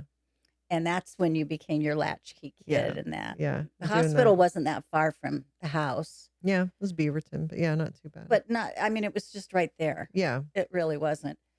It was far enough, please. Yeah. Anyway, and so that started my personal life at St. Vincent Hospital. As a single mom. As a single mom, and I worked for the CFO, and he was a single dad. And so he was really good as far as, I need to go or I need to do this. He was really good, because bosses then. Right. I mean, when I worked at Amdahl in Sunnyvale and you were sick or something, when I would have my review, I got written up because I was home because my daughter was sick. Yeah. That kind of stuff went on for women. Well, when you went, I guess does. In California, when you were entering the workforce, that was really when women were just starting to enter the workforce, right? And then through the 80s, where there was the big working woman movement. Well, women were working in the 70s because the women's movement was going on. You mean a different type of, like a more of a corporate job type of thing? Yeah, maybe? moving into the corporate. No, I mean in the 70s when you started doing it. I guess it was the 70s when they were doing it, to help you with the time frame. So in the 70s when you did that, but women were working. They were working, but that whole big women's movement push really happened the 70s to help and women 80s go up through a career. They were chasing a career. Yeah. And when you and Dad first got divorced, I remember you telling me I think women had just started being able to get a credit card in their name at that time. Oh, that was out in Oregon. Yes, all the credit cards were in his name. And so I had no credit established. And so I got a credit card. I just couldn't believe it. And I got that pacer on my own. But that was around the time I think you had said that women were starting to get credit cards in their names and get bank accounts in their names, so they could get credit. That early mid 70s time, which is crazy if you think about it. It would have been mid 70s. Mid 70s is when women could get the credit card and get the bank account, and their husband's name wasn't on the card or the bank account. That blows my mind. That's insane. And then you bought a car. And I bought a car. That's why you love that car so much, because you did love that car. I did. I loved that car. It was bright yellow. Yeah. And so we lived that life, and I would come home the latchkey kid, and you were a single mom, but then from the time I was 5, I would fly back and see Dad. Yes. And so I was still seeing him on Christmas, every other Christmas, and in the summer for like 6 weeks or whatever. And so we were humming along, and then you met somebody else. What number is this? This would be 3. 3. Who's counting? Yeah. Well, we're humming along. Yeah. And we moved from Aloha to the house on Parkway. In Beaverton. Yeah. And that's where you went to finished your elementary and junior high. Yep. And then I don't know quite how it happened. I think we'd gone up the river with Sharon. Up the river. Yeah. That's what they call it in Oregon. Yep. Up the river. Well, you know where it was. It was up on Mount St. Helens. But we called it going up the river. Up the river. And which river? Like the Columbia? no, it would have been Like the the Lewis, Oh, maybe. I don't So on know. the I don't know. Washington side or the? On the Mount St. Helens is in Okay, on that Washington. side. Yeah. Yeah. Okay. Yeah. There's a lot of rivers there. Yeah, there are. But they just called, I don't know what that one river is called. Yeah. I don't know. Yeah, not a big deal. Well, I probably did at one time. St. Helens had already blown by this point, because that was 80 when it blew, and we're in the early 80s. I don't think you'd be going up the river post eruption because it, changed the landscape quite a bit. It went west. Yeah. No, it went east, north and east. Okay. And this was on our side, the west side. But you know what? Yeah, because St. Helens blew in 80. I remember mowing the lawn and the ash coming up. I know. I was just bought a crazy. brand new lawnmower. Yeah. I don't think I was seeing Punky then. You weren't. I'm saying Punky's post. Yes. By the way, his name is Greg in real life, but his nickname was Punky. Mhm. And this would be number 3. Mhm. Okay. So anyway, we went up the river with Sharon, and he was there because Cousin Sharon. And he was there because he was a Fireman. housekeeper, Oh, not a yes. housekeeper, but took Like care a caretaker? a caretaker for this large lodge that was there. It was like a commune, like meaning there was multiple buildings. Yeah. Yeah. And it had like a water. It was cool. It was very cool. Very cool. He lived in a trailer. Yep. On property. Nothing says husband material more than a trailer. But he was a fireman. Yes. And you guys hit it off. And we hit it off. And I can't tell you why. Well, I do know why, but I don't know that marriage should have been the answer to that. Right. But we did hit it off because he was very attentive.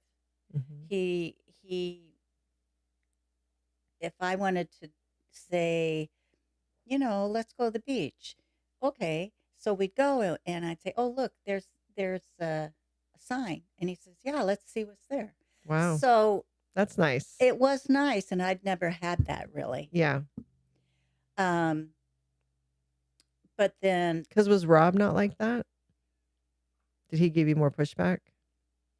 No. Rob was kind of in the drinking days, I think. So he just partied with you. You guys partied. We partied. The group we ran around with partied. Yeah. So anyway. So you and Punky did things together. We did things together. Mm-hmm. But what would happen, we did things together when you were with your dad. Mm-hmm. And then you'd come home and life would, get back to normal. And that's when things would start falling apart. He was jealous of you. Yeah. And his children were jealous of me. And I was trying to keep all the ends together. Yeah. I'd be at work and he'd call and say, she hasn't done anything. Okay. You mean like complaining about her? Yeah. Nicole? She hadn't done the dishes. She hasn't done anything. Okay. Did you ask her to? Well, so I'd have to come home and say, would you please do the dishes? Yeah. Or that kind of thing. Part of that was, I think, he didn't want to overstep as a stepfather, but the other part was because he was an asshole. You can cut that out if you like. No, that's vintage. So he was. But in some way, he and I did click. Yeah. And we would do like family vacations and stuff. And went to Lake Shasta on a boat, like a houseboat together. Yeah, and Annie, Judy, and Uncle Doug. That was fun. Yeah. We went up to the World's Fair in Vancouver. Yeah. Yeah, we did. Yeah. And the kids, his children, and Nicole were very different, although Nicole tried to get along with them, but they really were quite different. Yes. Were you guys close in age? Kind of, yeah. Yeah. So, and I'd been over backwards trying to make them feel comfortable in our home, had a room for them, and anything we did, I included them. I bought them a lot of gifts at Christmas, and but it just was. It sounds like you probably didn't get along with their mom well, right? That sounds like I didn't even know. She wasn't even in the picture. She wasn't even in the picture. Yeah. He didn't get along with her. Well, yeah, obviously. I would. But the kids were, and some of that stuff was me trying to create this. I think Punky was like out in left field. He didn't even know he should do that. In a way, he was just. So at any rate, so we hummed along, and this is through. They got married when I was in 8th grade. So, excuse me. Just as a side note, they got married when I was in 8th grade, and my dad also remarried my stepmom for the second time when I was in 8th grade. You got a great past. I love it. Yeah. So that was in Vegas. And then Punky and my mom got married in our house on Parkway. In the house? In the house. Yeah. It was nice. Had a minister come. Yeah. And then we moved to another house in Beaverton. And then that's through my high school years. Yeah. Is Punky. I loved that house too. That was a nice actually. house. It was a nice house on Camellia. Yeah. Really was a nice house. Yeah. So and so things hummed along, but then I believe there were things going wrong, and you were struggling, and I was struggling with you, and I was struggling with him. And one day I said, you know what? Because we drank. Of course, alcohol was somewhere everywhere. That's wild because to this day, you're not a drinker. No. So well, this is why. But I was then. I could drink.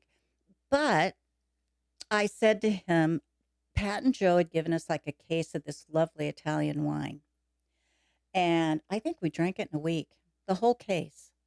And I was like, wow. I said, you know what? We're drinking way too much. So we had that little talk, right? And I said, let's stop for a while. And he goes, okay, yeah, that sounds good. I said, okay. But then after a week, I noticed that there was stuff missing out of the liquor cabinet. Yeah. He couldn't stop. Yeah. And once you stop drinking, if you have someone who is drinking, it just corrodes things. And unfortunately, my personality, I can go along, not very long, but I can go along. But then once you cross that line, there's no going back. There's no going back. I'm done. And you need to leave. And that's what happened. And that's basically what happened. Yeah. And then you guys got divorced. We sold the house. Got divorced. And then you and I moved out to an apartment in West Beaverton. God, yes. So far away. My senior year, pretty far away. Or senior or junior year. I can't remember. But it was far away from your school. It wasn't really that far away, but it's the only place I could find that would take a dog. Like out Sunset? Yes. Out 26? No. The other way. Like Beaverton's here. Or 26 is here. And it would have just been down one of these streets. I think it was Tigard. Ended up towards Tigard. It took like a while to get to school. Yeah. Driving. Yeah, but there were new apartments. It was a new area they were building up. It was a nice area. Mm-hmm. Nice Apartment was nice. So that was my senior open house was there. Mm-hmm. So, and then after I graduated high school, I went to college, and then you stayed in that apartment, right? But then eventually you moved. I bought. This was another great decision I made. Oregon City. Yeah, I bought a mobile home and moved to Oregon City. Yeah. Drove 45, 50 minutes to work. That wasn't a mobile home, actually. It was more of a manufactured home. There is a difference. I think it gets wheeled in, but a mobile home is like a trailer. I don't know. I think they're about the same. It's like a prefab more so than a. No, but it sat on blocks. They wheeled it in. Yeah. It was a nice house. The floor plan was nice. It was. So, yeah. So yeah, she bought a manufactured house in Oregon City. Yeah. So the only hard part for me, I think you did it to be close to family, because our family lived on that side of the river at least, and then, but for me it was hard because I came home, from college, and I wasn't at my town anymore. You had to drive 45 minutes to be with your friends. To see friends and stuff. Yeah. And it was like being in a different city for you. Yeah, it was like totally different. Mm-hmm. It was different environment, totally. Completely. So, but that, it's whatever. But I think you enjoy living there. I did for a while. Yeah. Mm-hmm. And then but it was a long drive. I don't know why I really did it. I mean, just making those decisions. I think, I think being closer to the family was I remember that being your. Doug and Judy were 20 minutes away. I remember that being your reason was you were closer to the family. And you were. And I was. Yeah. And you would come home. Yep. And I got a second job out at the dog track. Yes. As a parimutuel clerk. Yep. So I would, work 3-4 nights. Yeah. And I would leave St. Vincent Hospital, drive out to the Greyhound Dog Park, which was way out in like Troutdale, Yep. and work, and then drive home to Oregon City.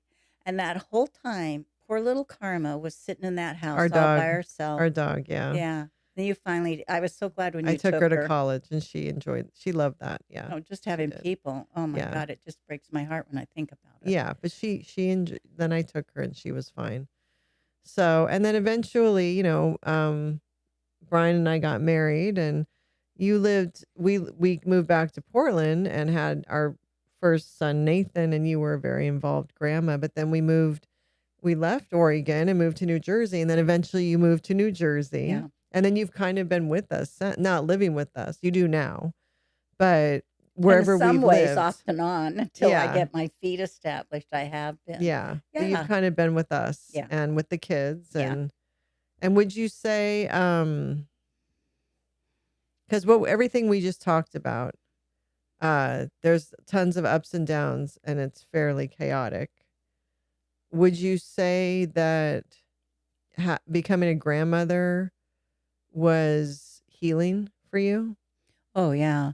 Well, when you kids decided to get married, as you probably know, I wasn't in favor of it. Not because I didn't like Brian, right? But I didn't want you to get married so early. Right. We were 23. I wanted you to travel. Yes. I wanted you to do the things that I didn't get to do, which a lot. But you were determined, and so you did. Yes. I remember that. It was hard for me to. I didn't know that. Yeah. She I fought it for quite a while mentally. Did you know that? Did you guys talk and know that, like? I think I'm sure I did. Yeah. She wanted me to travel. Yeah. She wanted me to have some youth before getting married because, I think her whole experiences with marriage and children and all that were so traumatic that if I was in her shoes, I would have felt exactly the same way, Well, and it's funny. It's like when the kids will say, what, and even you have said, well, what was the music like then, or was that going on then? Back in the 60s? Yeah. No, not in the 60s, like when I was married to your dad. Oh, okay. And I don't, so when I was in my early 20s, I wasn't listening to music. No. So I can't tell you.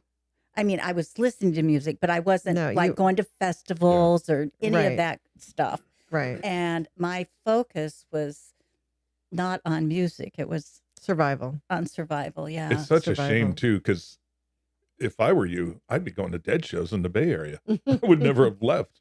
It was such a great time for music and you were where it was happening. Well, for the Dead shows, but I wasn't a Deadhead. No, I know. Yeah. But I think, again, going back to, I think you handled it really well because we also got married in Vegas. So it was very much like we're 23 and we're getting married in Vegas and it was all chaos. And so coming from, I'm essentially your only daughter and you did a good job controlling that because that would have been, if it was me, I don't know. That would have been very hard for you to have that faith that it's going to be okay. Your marriage? Yeah. Yeah. I mean, I'm sure it was terrifying to some degree, and you were probably concerned I was going to repeat.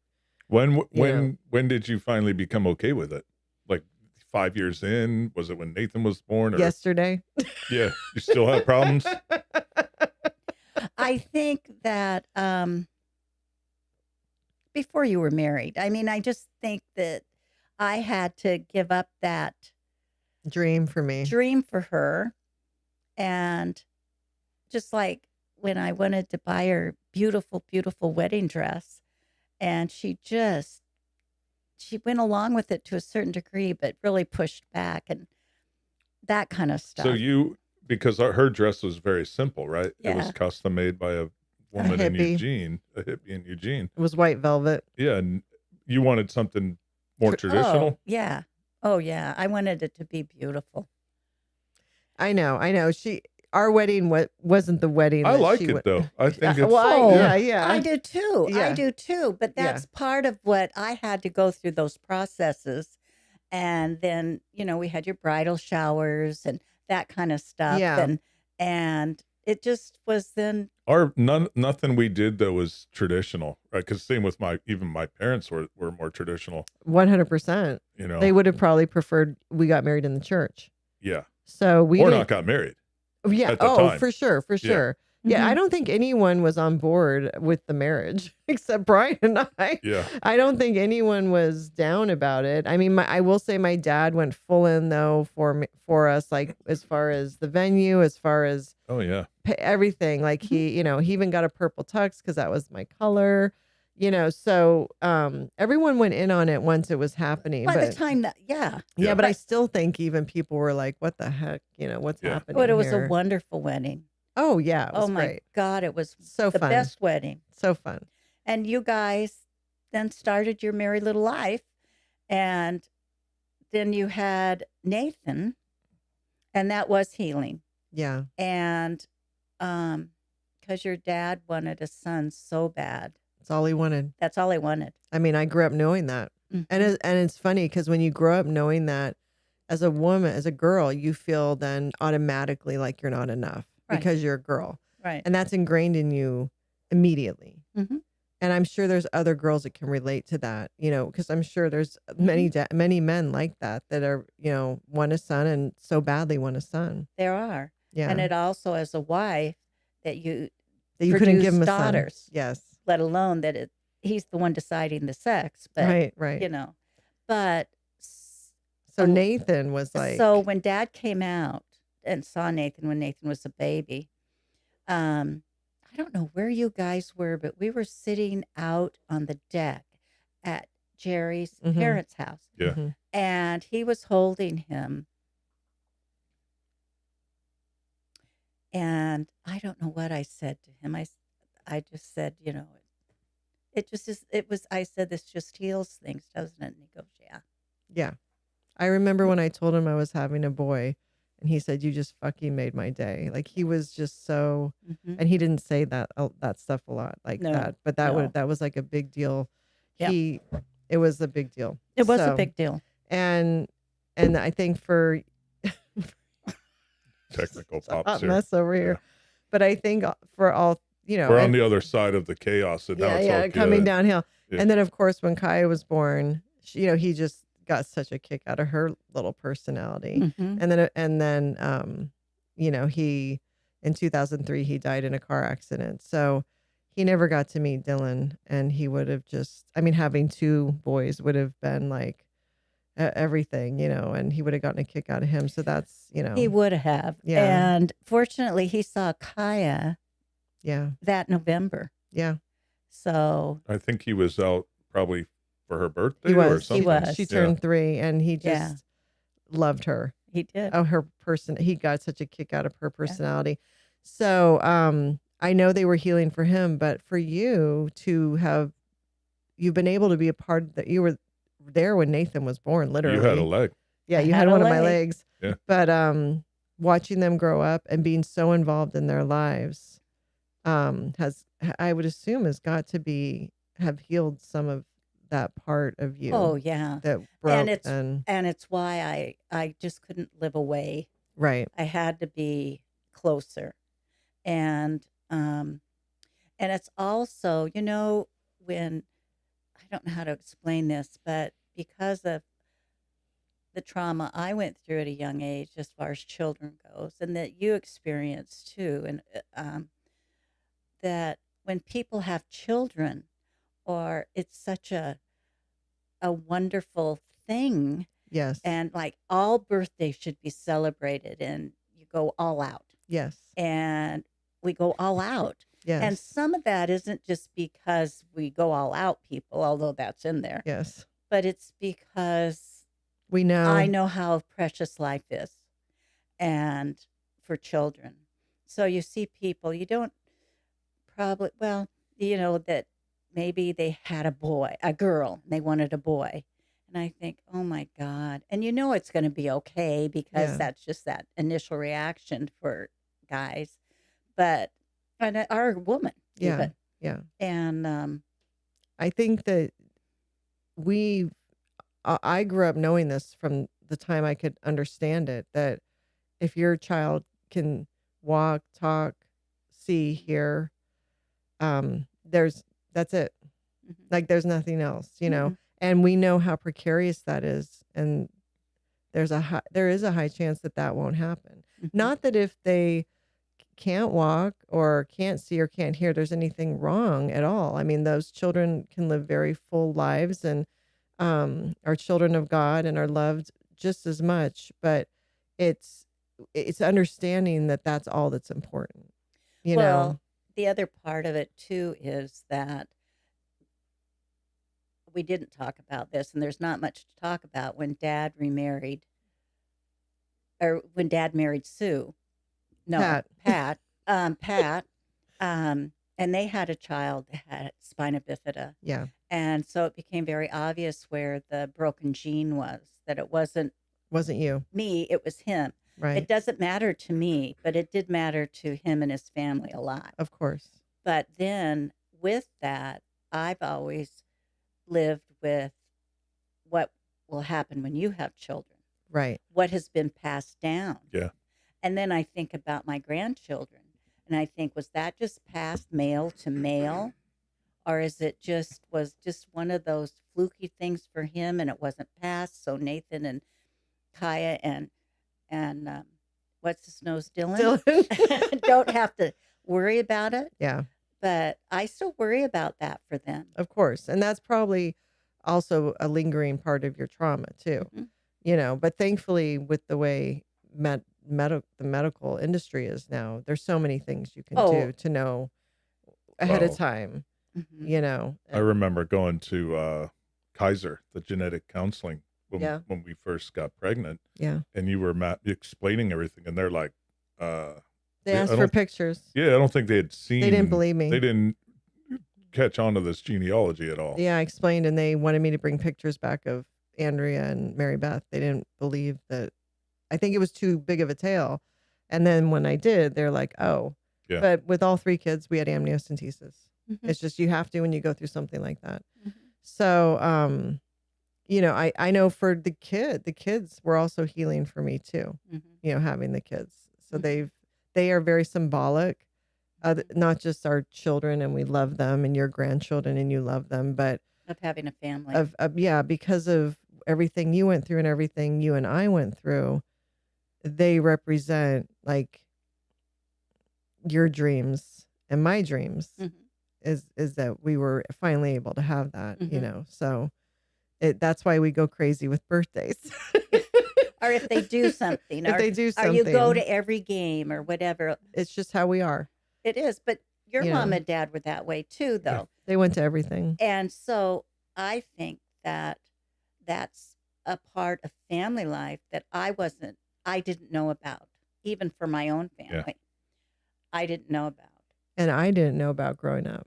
It's really fascinating because for me, that is just the way it is. My parents went, I wanted them there. When I look at my cousins, that's how it was. That's just how it is. Yeah. But what's fascinating is we come from different worlds. What you're describing is just remarkable to me.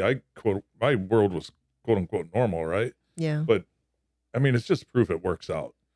Are you talking about you and me? Like you and me coming from different worlds? Is that what you mean? Even what your mom's describing, it's not really in line with, I think, what my parents went through in terms of their parents didn't get divorced. Right. They had healthy children, thank God, right? Whatever. But just very different. But it all works out, right? You just kind of keep plugging along and good things happen. I guess. By the grace of God. And the kids, again, I go back to the kids. The kids, having our kids is truly what I know in a lot of ways saved my mom and healed me. Well, you were there for Nathan. You and I both got Nicole through labor, right? And then you were there for Kaya too. Not in the room. Not in the room? I wasn't. I came after. Oh, but Kaya was home. A few days after. Oh, really? Yeah. She was like maybe 5 days old or 6 days old. Okay. What about Dylan? She was here, but she wasn't in the room. You were at okay. Only in the room for Nathan. Okay. But she lived here, so she came and saw Dylan. So it's just Nathan. Nathan, because I think you guys wanted just to have you guys in the room for Dylan. Yeah, after we did it the first time, we were like, okay, we can do this. We also needed childcare. Yeah. While we were there. True. We need somebody to watch. That's true. There was somebody to watch. We need somebody to watch. Yeah. So, one thing we didn't touch on, we forgot one important thing is, you found something out when you got married about your dad. Oh, to throw this into the fun. Then, this was right. I feel like we've glossed over some of these things here. We have. Yeah. When I decided to marry, right? And I was still in Oregon, and Mom set me down. Dad was there too, but down and told me that Dad wasn't my real dad, that I had another father, and she had me when she married Dad. I was a little girl, a baby, not a baby, but a little one. You were already born. Yeah, thank you. And that they never told me. And the reason they didn't is because Dad didn't want to deal with that other family entering into this family, his family. He wanted it just to be his family. But when I was younger, my grandparents would come and pick me up, and I would go out and stay with them. The biological grandparents? Paternal. And stay with them for a day or two. But I was small, like in a high chair age. And Mom said they loved me, and they were heartbroken when they couldn't see me anymore. And so that's when I found out that Dad wasn't my biological How old dad. were you? Well, I was 21. It's when I got married. Oh, so up until then, until you were 21, you thought he was your biological dad. And what was the decision in telling you at that point? I don't know. Maybe because I was going on to my adult life, and I think Mom had wanted to tell me. maybe. I don't really know the answer to that. So she had married Mr. What was his name again? Winter. Divorced Mr. Winter, had a little fun. Yeah. Had you. Yeah. And then married Grandpa all within like a year to 2. Oh, 2 no, years? I think I was probably 18 months or something. So like a couple years. Mm-hmm. And she was young because she was young. 18 when she had you. Yeah, just turned 19 and had me in October, and in January she turned 19. Okay. So and then you got married. Yes. And then I got married. And then when I got divorced, we were staying at Grandma's house, apartment. She and Annie Jean, and I don't know how they did it, but they kept in contact with people that knew. His name is Russ. Your real dad? Mm-hmm. And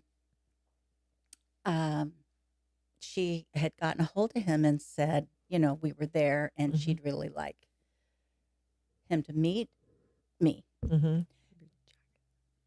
And so he came over one day, and I can remember he walked in the house, and I thought, oh my God, I look just like him. Wow. It was such a strange feeling. And wow. It really was. It was just like, oh, I do come from somewhere, because I'm so different than my siblings. You are. Yeah. You're blonde. They're brunettes. That's right. And personality is totally different. It's just different. Just different. It's genetic. It's just different. It's different. So he held you on his lap, and we sat and visited, and we liked some of the same things. And I was just like, wow. But he turned to Mom and he said, why did you send me away that day? And Mom didn't really answer him. So I don't know why she did. Because I think he wanted to stay. So he wanted them to be something. He wanted them to be together. So when he left, he said, I'll talk to, I think her name's Mary, and I'll get back in touch with you. His wife? Mm. And Mom said that his wife never believed that I was his, and was always part of the reason why there was no contact for him. And they have a daughter. Her name's Debbie. Mm-hmm. And he said, I'll talk to Mary and I'll be talking to you. And I never heard from him again. Wow. That's crazy. And I was a baby, so you were like little 25, 26 when all this went on? So then, I don't know what the timing was, but we went out to visit. Mom took me out to visit his dad. His mother had passed away, and his new wife, and they were older. But he was he was the one who took care of you when you were little, who came and picked you up. So we got there, and he was kind of standoffish, and he said to Mom, he says, what is it you want? Because there'd been no contact. Yeah. And Mom said, I don't want anything. I just wanted Dana to have the opportunity to meet you. And his wife, I don't know what her name was or is, she had a box of pictures from when I was a baby, because we didn't have any pictures of me when I was a baby. Right. And then some of his daughter, Debbie. You can't tell us apart. Wow. I would have tripped. Yeah. Did you ever meet Debbie? Mm-mm. I don't think she even knows I exist. Would you ever pursue that? I haven't. Oh, I forgot my ears. I haven't. Judy's, and I've talked about Cousin that. Judy. Cousin Judy. I think, no, I never did. I never did pursue it. And she said, Cousin Judy said, why don't you? And I said, well, she's lived all her life and doesn't know I exist. And Russ never called us back.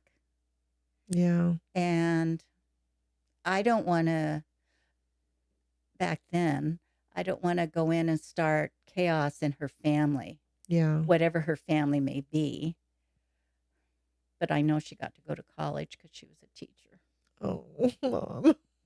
You know, what's interesting is, when did you find out that you had a sister you didn't know about when you found out about Jennifer? And that was kind of a gift to you in many ways, right? Yes. It was awkward, but I found out about Jennifer right after. So my dad had his best friend who was a girl, and him ended up she got pregnant. I think they were what, 16? They lived kitty corner from each other. Yeah, they lived kitty corner. I didn't know about her till just before you did. You didn't know that happened? After we were married. I found out after we were married. Yeah. After we were married, I found out my dad had a relationship with his best friend, and she had gotten pregnant. And the story I've been told is that my grandfather didn't approve.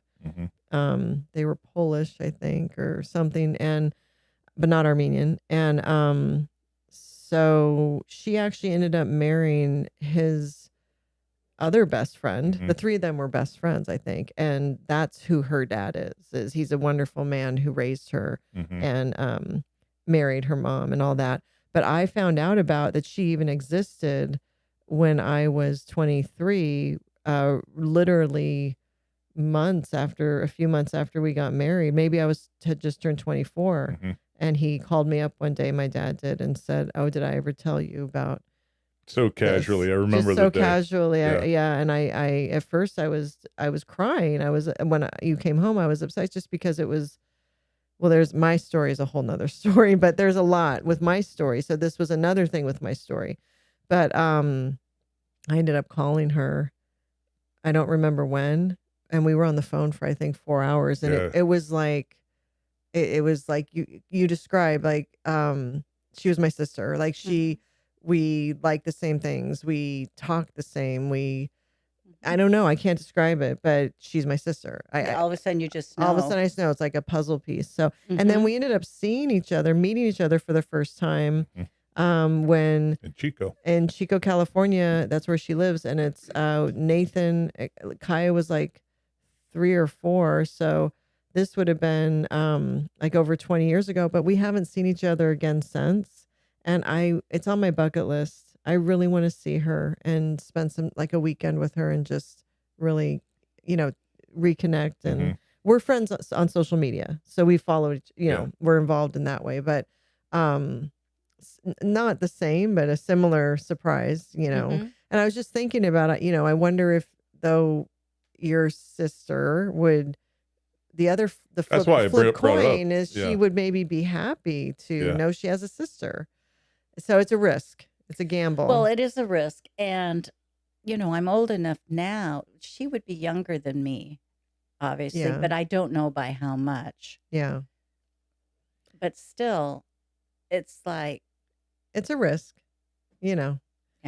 But you would have to go through one of those things where the genealogy, what is the ancestry.com or something. Me and you, or what? Not me and you, but, something like that. But she would come up. Her family would come up. I would think so. Yeah, yeah. So that could be another exciting adventure in your life. But the good news is through everything you've gone through, especially in your early 20s, if you really think about everything you went through with dad, with the children, finding out your dad is not your biological dad, getting divorced, and your parents getting divorced, all by the time you're about 25 years old. It's a miracle that you were able to continue on in the way you were. And marry other people. So when you ask... and marry other people. So when you ask me, well, what do you think? And I say... well, about a guy? Yeah. And I say, yeah, I'd have coffee with him. Yeah. But I'm not interested. Yeah. You're done. I'm done. You've been done for a while. I've been done for a long time. And in a lot of ways, it's unfortunate that I didn't have the wherewithal to go to counseling and get some of this resolved so that I could have then had a relationship and a more normal life for you and me. Right. But I didn't. Yeah. But I think part of that could be also part of the boomer generation. I don't know if your generation was not raised. My generation wasn't raised with mental health being discussed. Your generation you just certainly wasn't. You just fail forward. You just keep moving forward. Yeah. And no, definitely it wasn't. It wasn't. It was not. It was. No, it was looked down upon. You know, and honestly, it was a stigma. A closet secret in a family. Yes. Yeah.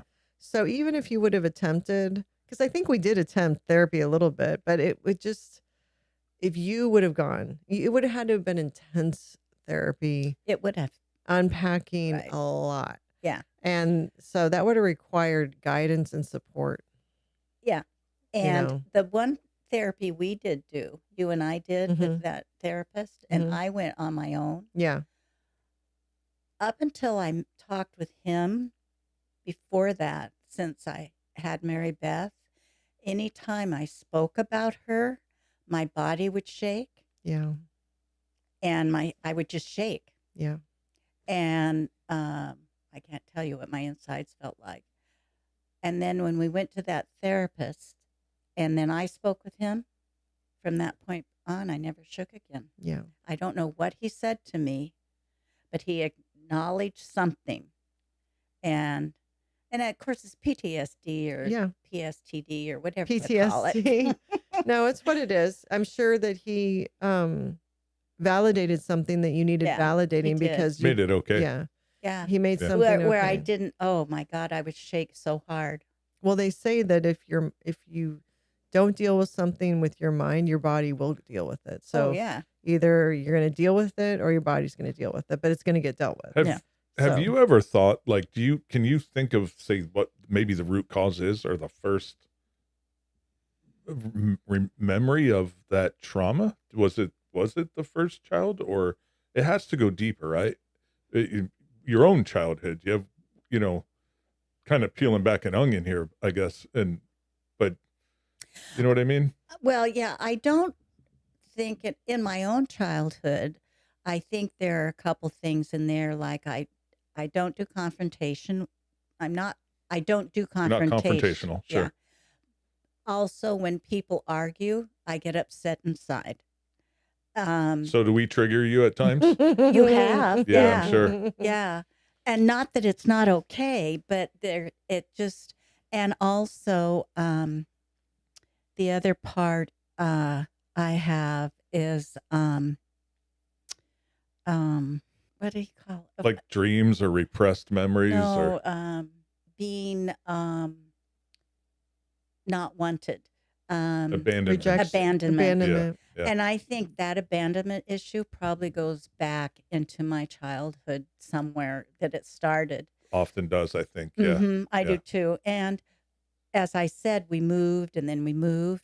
Yeah. And I was a shy child. And it was really difficult for me.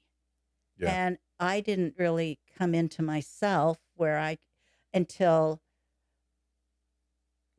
I quite frankly left home. Or even once we started having kids and you started healing there, I think, in some ways. Oh, but like we just talked about, right? Yeah. I remember your dad said to me one day, it was at his birthday party. I think his last birthday party. We were at a restaurant and it was downstairs. I have a great picture, him and my Uncle Tom. Yeah. Yeah. And I was sitting there and he was sitting there. And he said to me, I know sometimes that you don't feel like you're part of this family, but I want to tell you that you are. And we're glad you're here. I was so touched, and that's really sweet. And I thanked him, obviously, but he was very intuitive. Mm-hmm. Yeah, because I did feel that often, because I didn't know what to do with it. Yeah, I didn't know. It's not that I didn't like anybody or anybody did anything. I just didn't know what to do with all this family stuff. Yeah. Because your only exposure to that type of, because the Armenian family is very lively and big and all that, but you have so much trauma wrapped into that. There's so much trauma wrapped into it. So Brian's family, which is Irish Catholic and also from West Virginia, It's big, it's loud, there's a lot going on. That could be very jarring. It's like West Virginia's its own thing.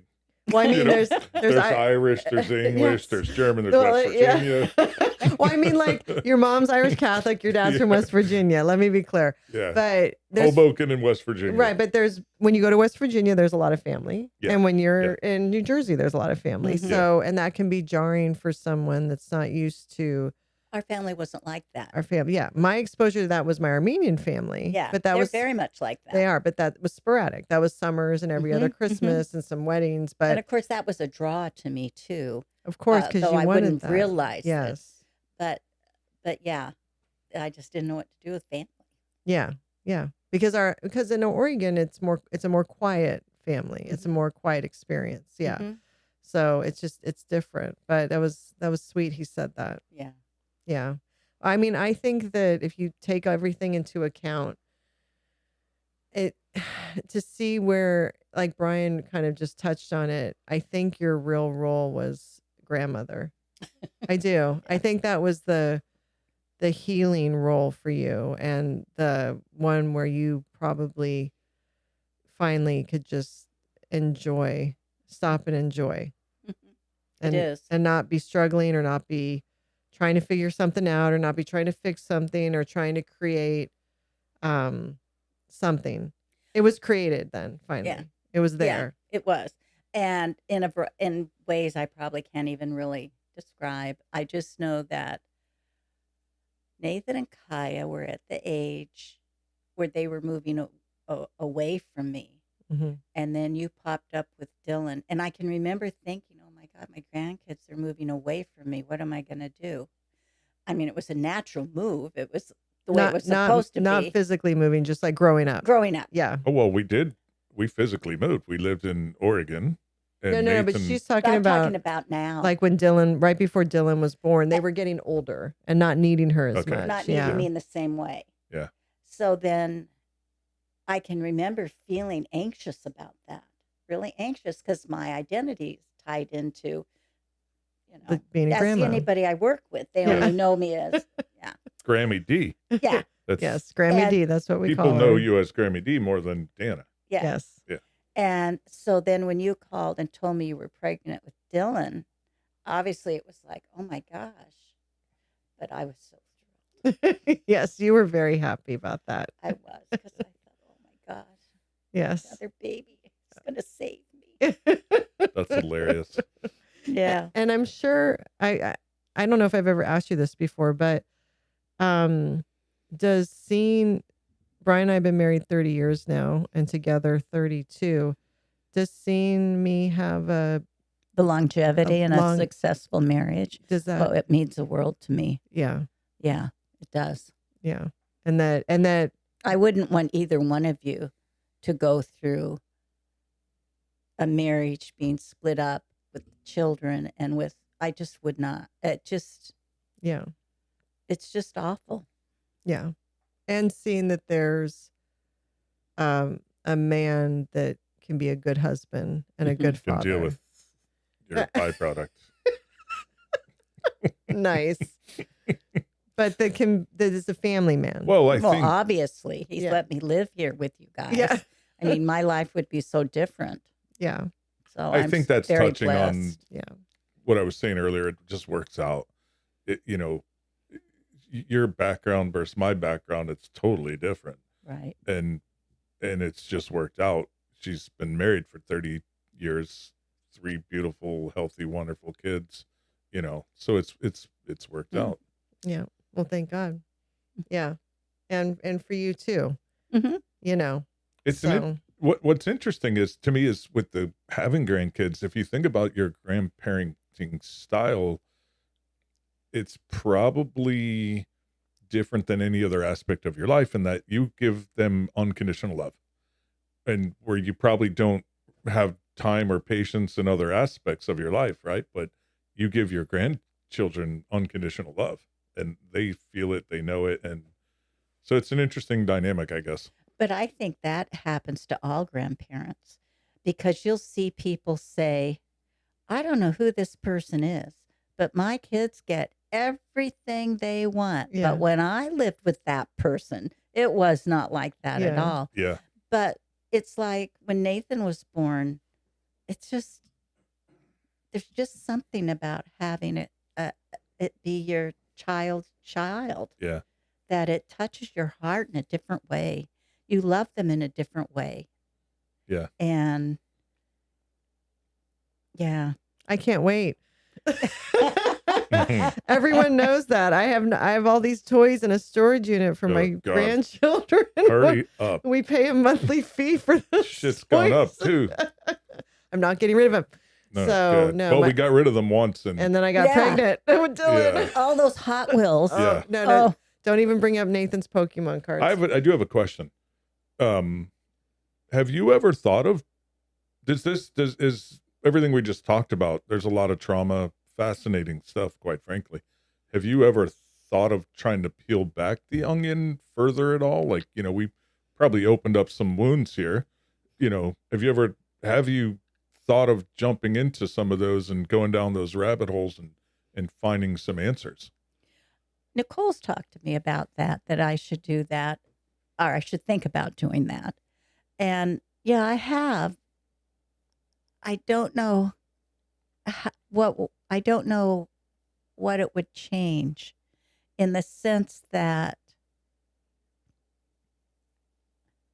I have a wonderful life now. Mm-hmm. And I'm around people I love.